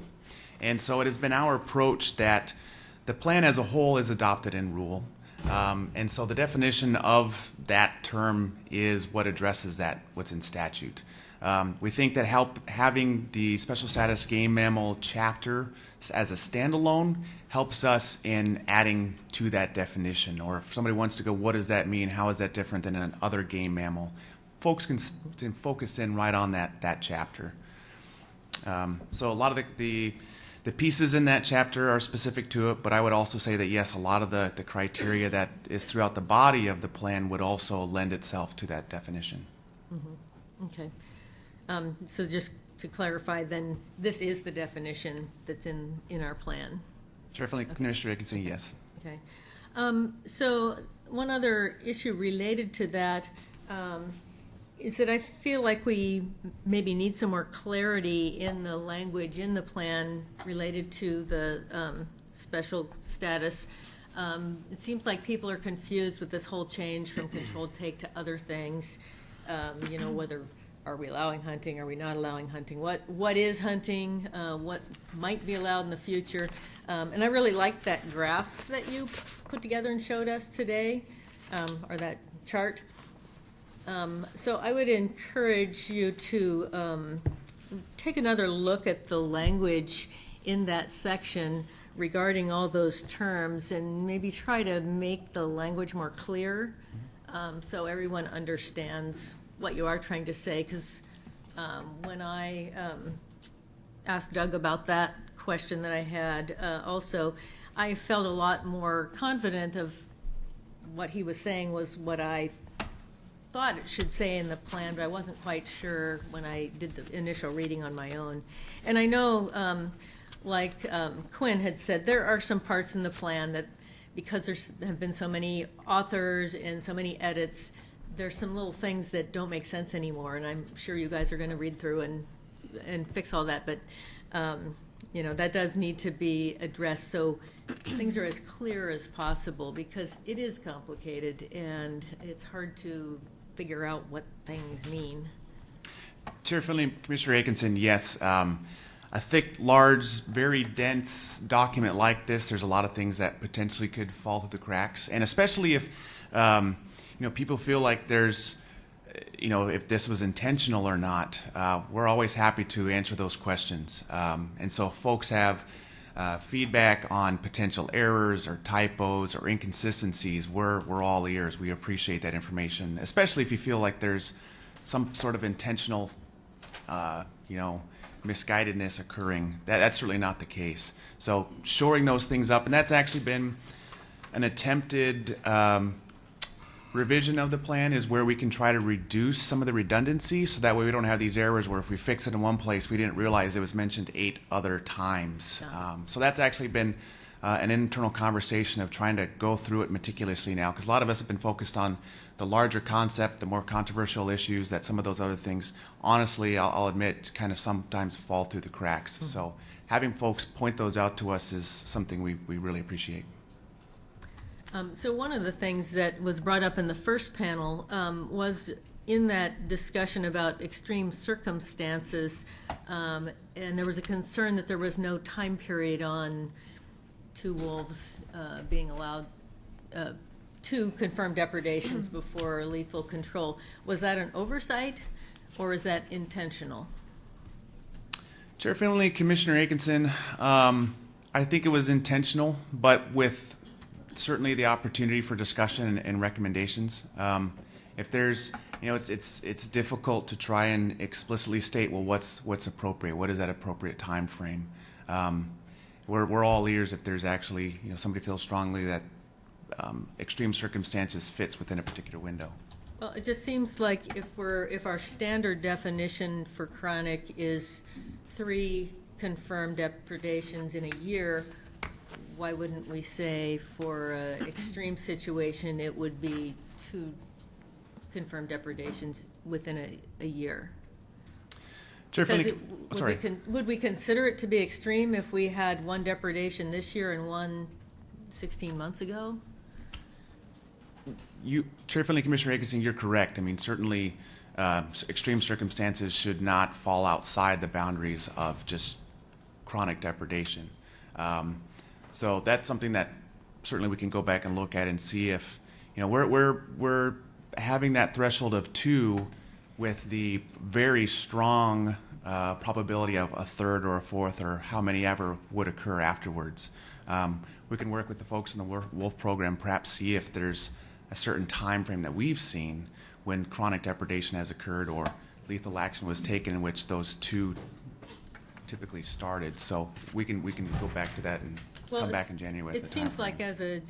like in general, I mean, even if you just said within 1 year, I mean, that matches what else we have for the 3 chronic depredations, and and envisioning when that extreme situation would ever be used, it probably would be because there were 2 that were very close together, and the wolves aren't leaving. Kind of like what we saw this last fall up on Harl Butte, where despite the attempts of lethal control, we thought the wolves would leave after one was killed, and that wasn't the case. So I think that because the environmental groups are concerned that that's just too big of an open door, I think it's better to tighten that up, and it will still meet our intent for specific situations. Chair Finley, Commissioner Atkinson, I understand that's great feedback, especially since if we had it shore up with the other definition of chronic depredation, that'd make us consistent. The more we can have things similar, because it gets awfully confusing. Are we at 3 or 4 in phase 1 or 2 or? Yeah, that certainly would help everybody, I think. Okay. I have to look on my phone to see my other questions. Come on. Okay. Another question I had was related to the section on genetic diversity. And I felt like that section kind of gave the wrong impression that because there was actually a mention of we have a plan in case the genetic diversity gets too low and this is what we're going to do.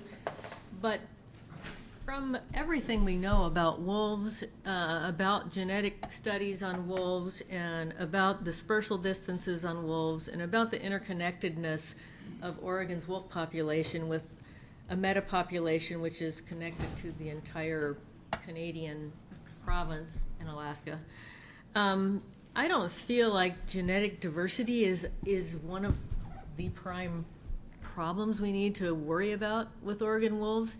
And so I guess I'd like to see that section maybe reoriented more toward what our actual expectations are in Oregon. I think there was too much discussion about, well, this is what small and isolated populations do. But I don't think we would consider that Oregon's wolf population is small and isolated. So the whole gist of that paragraph doesn't relate to Oregon. And I think it leaves people with the thought that, oh my gosh, if we don't watch out, these wolves could, have some genetic bottleneck and they'll be 5-legged or something. And I think that risk is so low that it shouldn't be emphasized. I don't think we need a plan to protect for genetic diversity, because I don't think we ever would have to go there unless, something wiped out the entire population of wolves in the Rocky Mountains, including Canada. So I'd like a relook at that chapter.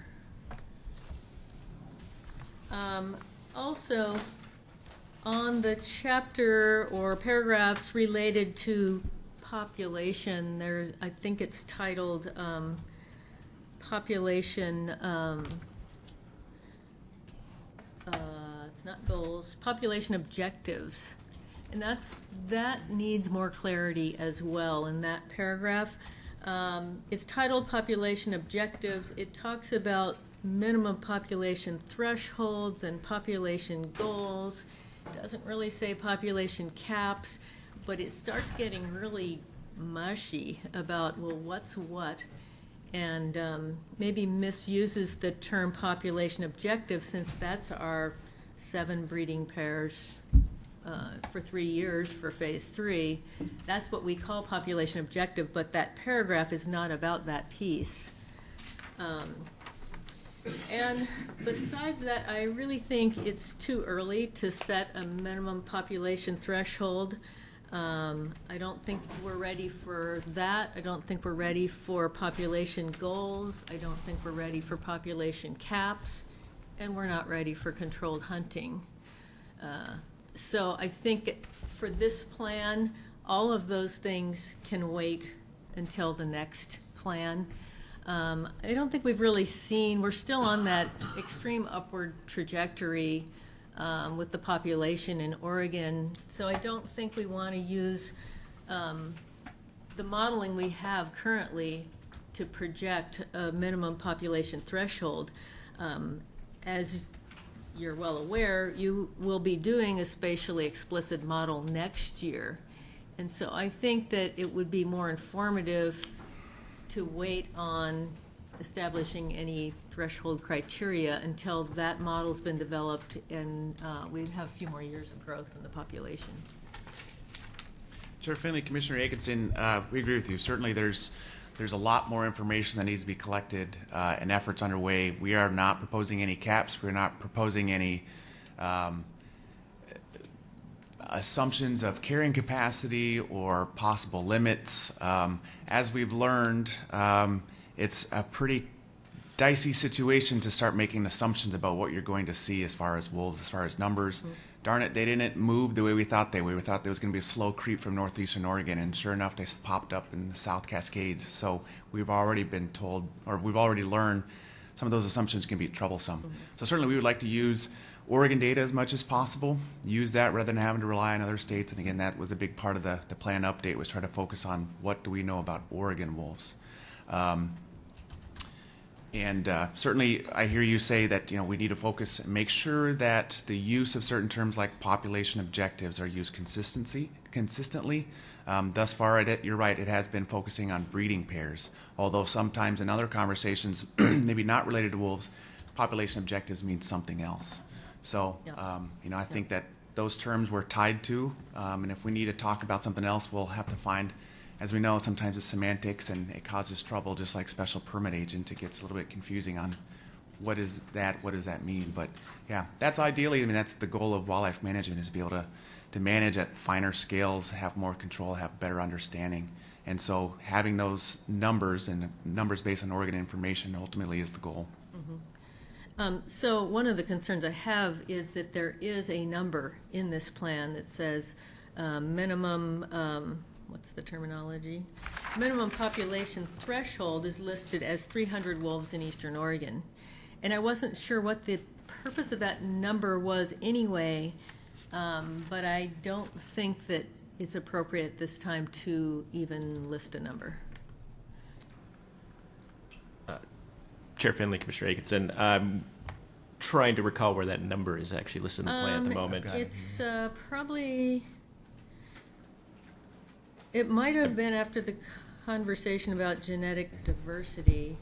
It's in the top. It's called population objectives. Is the heading of that section. So, Chair Finley, Commissioner Atkinson, this is that number was part of a simulation using the population viability analysis using delisting to look at, rather than looking at during delisting, we were looking at risk of extinction. In this scenario, that 300 wolves was identified as a number that if we were at 300 wolves, we'd have a low risk of going back to dropping below 7 breeding pairs within a zone. That number was not intended to be a minimum population number. Well, look and in we the can next clarify paragraph that. after you discuss that. In the next paragraph, it says it will be a minimum population in eastern Oregon.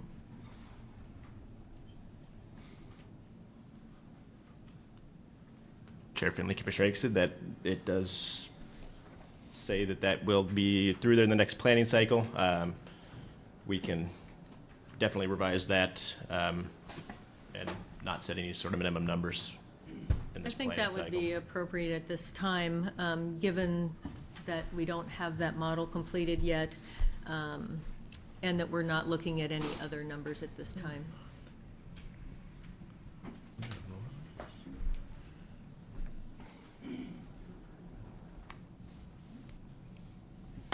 And So the last topic that I had, again, related to clarity, I feel like a lot of people are concerned that, our wolf population is going to tank, and it's highly likely we could have some problems, whether it's from poaching or whatever reasons of mortality.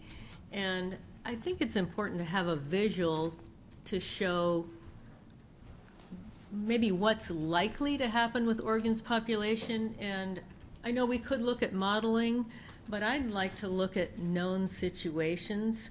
For example, the other Rocky Mountain states, or Wisconsin, Minnesota, Michigan. What happens to a founding population like Oregon's, where it starts from essentially zero, and have a graph of, population over time? Because I think that would reassure some people to see that in all of these other states, none of them have shown any drastic drops in population. And so I think sometimes we have information about what wolves are expected to do, but the general public doesn't necessarily know that, and they may feel that wolves are a lot more vulnerable than they really are. So I think a visual display, maybe a graph with 5 different states' growth from year 1 to year 15 or year 10 or however many they have, would be a nice visual display of, how worried do we need to be in Oregon relative to what's happened in other states? Chair Finley, Commissioner Akeson, certainly we can add some visuals in there.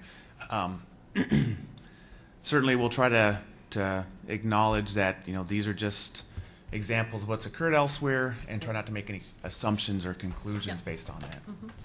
I think that's good. Well, thank you, and I really do think you guys have done a great job on this plan, and I know it's extremely difficult, and there have been a lot of renditions, and you've got a lot of editing ahead. But by and large, I think we've really moved forward in generally doing what we wanted to do with this plan. Did you have a question? Commissioner Biddle. Can you get it done in 30 days? We're asked to vote on something that's very, very, very important. And there's a lot of interested groups with a lot of major concerns, and Holly just, uncovered a bunch. Are we asking to vote on something, and we're still hurrying it? Kurt, what do you think? Well, Chair Finley and Commissioner Biddle, we certainly have no pressing need to be done on at the January Commission meeting. We can certainly take more time. I think you've heard, over the last 2 years, we've heard a lot of anxiety that we've taken this long, and so obviously that's not going to go away. But we can push it out further. There's not the clock, so to speak, is not ticking. This isn't something that must be done in January. That being said, I think the document really is frankly in pretty good shape. I think we got some improvements here today that we can incorporate. So it's really your call. If you're and the chair is comfortable moving forward in January, we've got it on the schedule, and we certainly can find other things to add to the agenda if January is not the month. So how many active collared wolves do we have right now? Do you have a number? Chair Finley, Commissioner Biddle, I don't have that number off the top of my head. I might be able to go through some emails and dig that up. But does the department have any goals of how many they'd like to see done in a year? Chair Finley, Commissioner Biddle, we don't have any explicit goals of minimum numbers. Certainly the workload is pretty enormous in trying to get any caller out. Exactly. So in the plan we've said these are kind of our moving forward. Here's what the situations which we would collar a wolf. Certainly that's information, that's valuable information to us. If we could have more collars out, fantastic, but there's certainly a price to pay for that, and something else is going to have to give if we're going to get more collars out. Well, I know that when Russ was talking about collars, the life expectancy was a little disappointing. And do you have any idea what it costs to try and collar a wolf? And I'm sure every situation is a little bit different. Chair Finley, Commissioner Biddle, incredibly expensive. The largest expense is our staff time, and there are a couple of variables that go into that. If we do need to, if we have the opportunity to use helicopter capture, we will contract that out for the flight time. Flying helicopters is not cheap. Staff time, it can take, if we're actually putting foothold traps into the ground, it can take us weeks of staff time to actually capture one wolf. So it's pretty variable. The actual cost of the collar is not that bad. Newer collars get cheaper every year. They're below $2,000 a collar for a high-end collar at this point. But it is our staff time that really is the cost associated with getting those wolves. And it's variable. Each individual, sometimes we set traps for 2 days and get lucky and get a wolf, and other times we're out there for a month and don't get anything. So have you guys come across any non-lethal action that seems to be more successful than another?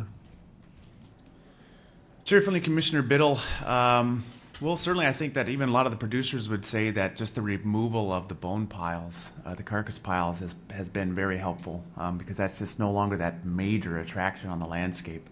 I don't want to speak for producers. They probably have an opinion what works and what doesn't, but each situation is different. Even flattery is a non-lethal tool that is oftentimes raised. That has its limitations. Each non-lethal technique has its limitations. And that science is still developing. We're still learning what kind of works, what the limitations are.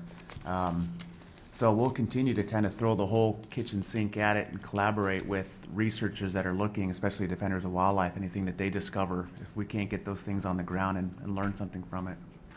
Thank you. Okay, Commissioner Woolley. Thank you, Mr. Chair. So I have a comment about language and some ambiguity of language and sort of the non-quantifiability of certain phrases that are in the plan. And some of that was, I think, brought up earlier by one of the panelists about inconsistency. But getting to that, you talk about trying to determine wolves as being a major cause of ungulate decline or a significant factor in ungulate decline. And this is kind of another repeat question of mine from the past, but all this literature that you've cited quite a bit in there.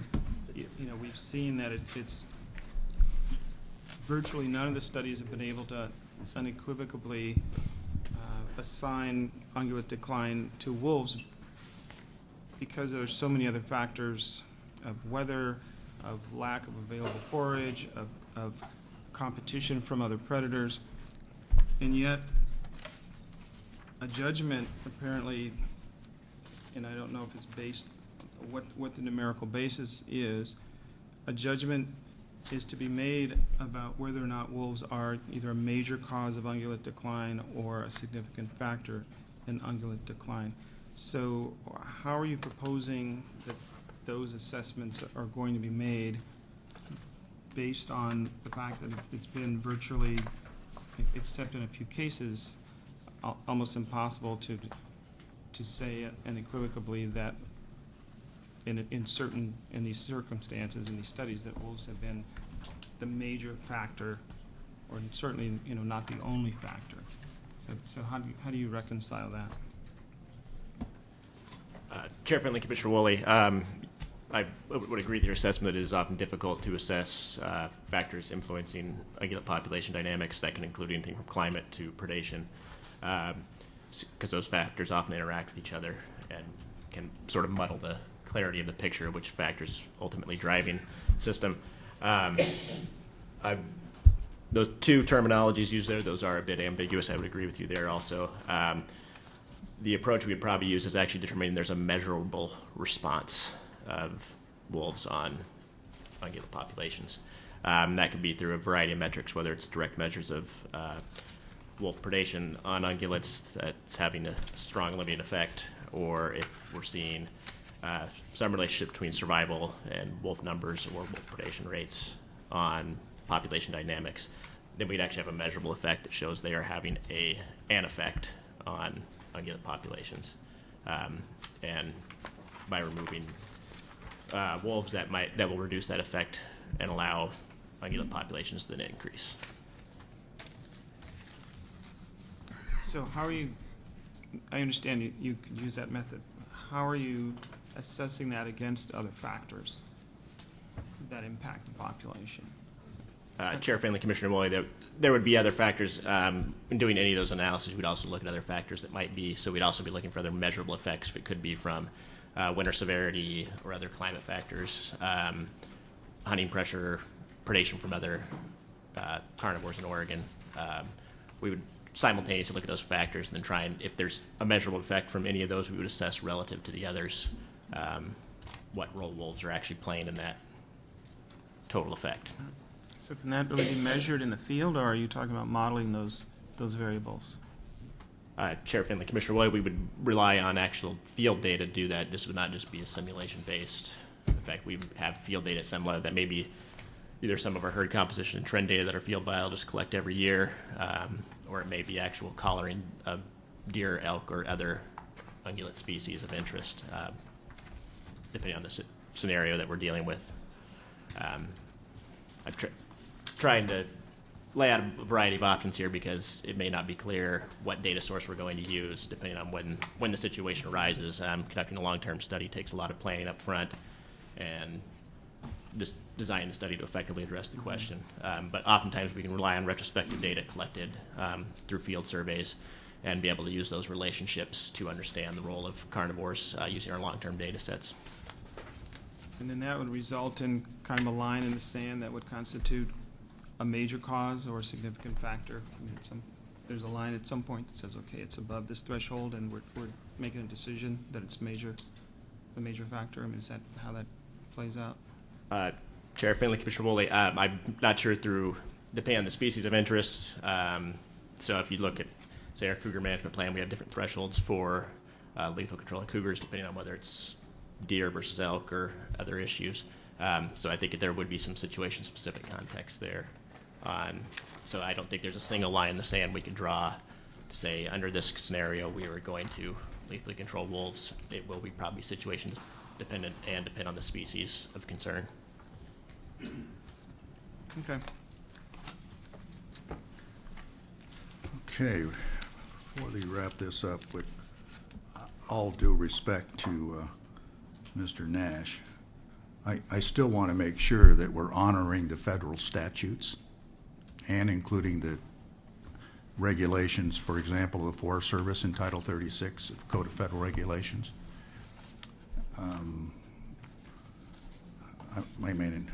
I could use the pickup analogy. My pickup on my private property is absolute. It's mine. When I take it out publicly, I have to have a parking permit on ODF wildlife refuges. If I take it in the snow and park it on the National Forest, I have to have a U.S. Forest Service parking permit. There are multiple purposes for federal lands in statute. Wildlife conservation is in all of them. Grazing by permit is in all of them too. There's a balancing act between what the expectation is on federal lands pursuant to a permit and your private land. Your private land is absolute. All of ours is. It's protected by the Constitution. You can't be taken by government without due compensation. So that's embedded deeply in American culture.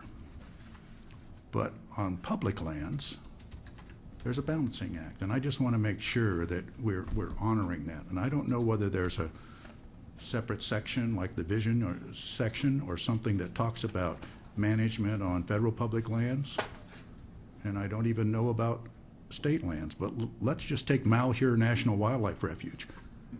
Probably no higher standard for wildlife management than on a national wildlife refuge, but they use grazing on there. So if we had some wolves move into that area, how would we balance that? Now that's a little far-fetched, I realize that. Malheur is in a different location, but you get the principle. Okay, so let's look at that and then get back to the commission. Commissioner Atkinson. I guess I'd like to hear from Kurt or somebody from the department. Do we manage any other wildlife species differently on public versus private land? Because I think that would be a precedent setter to do this just for wolves and not for any other species.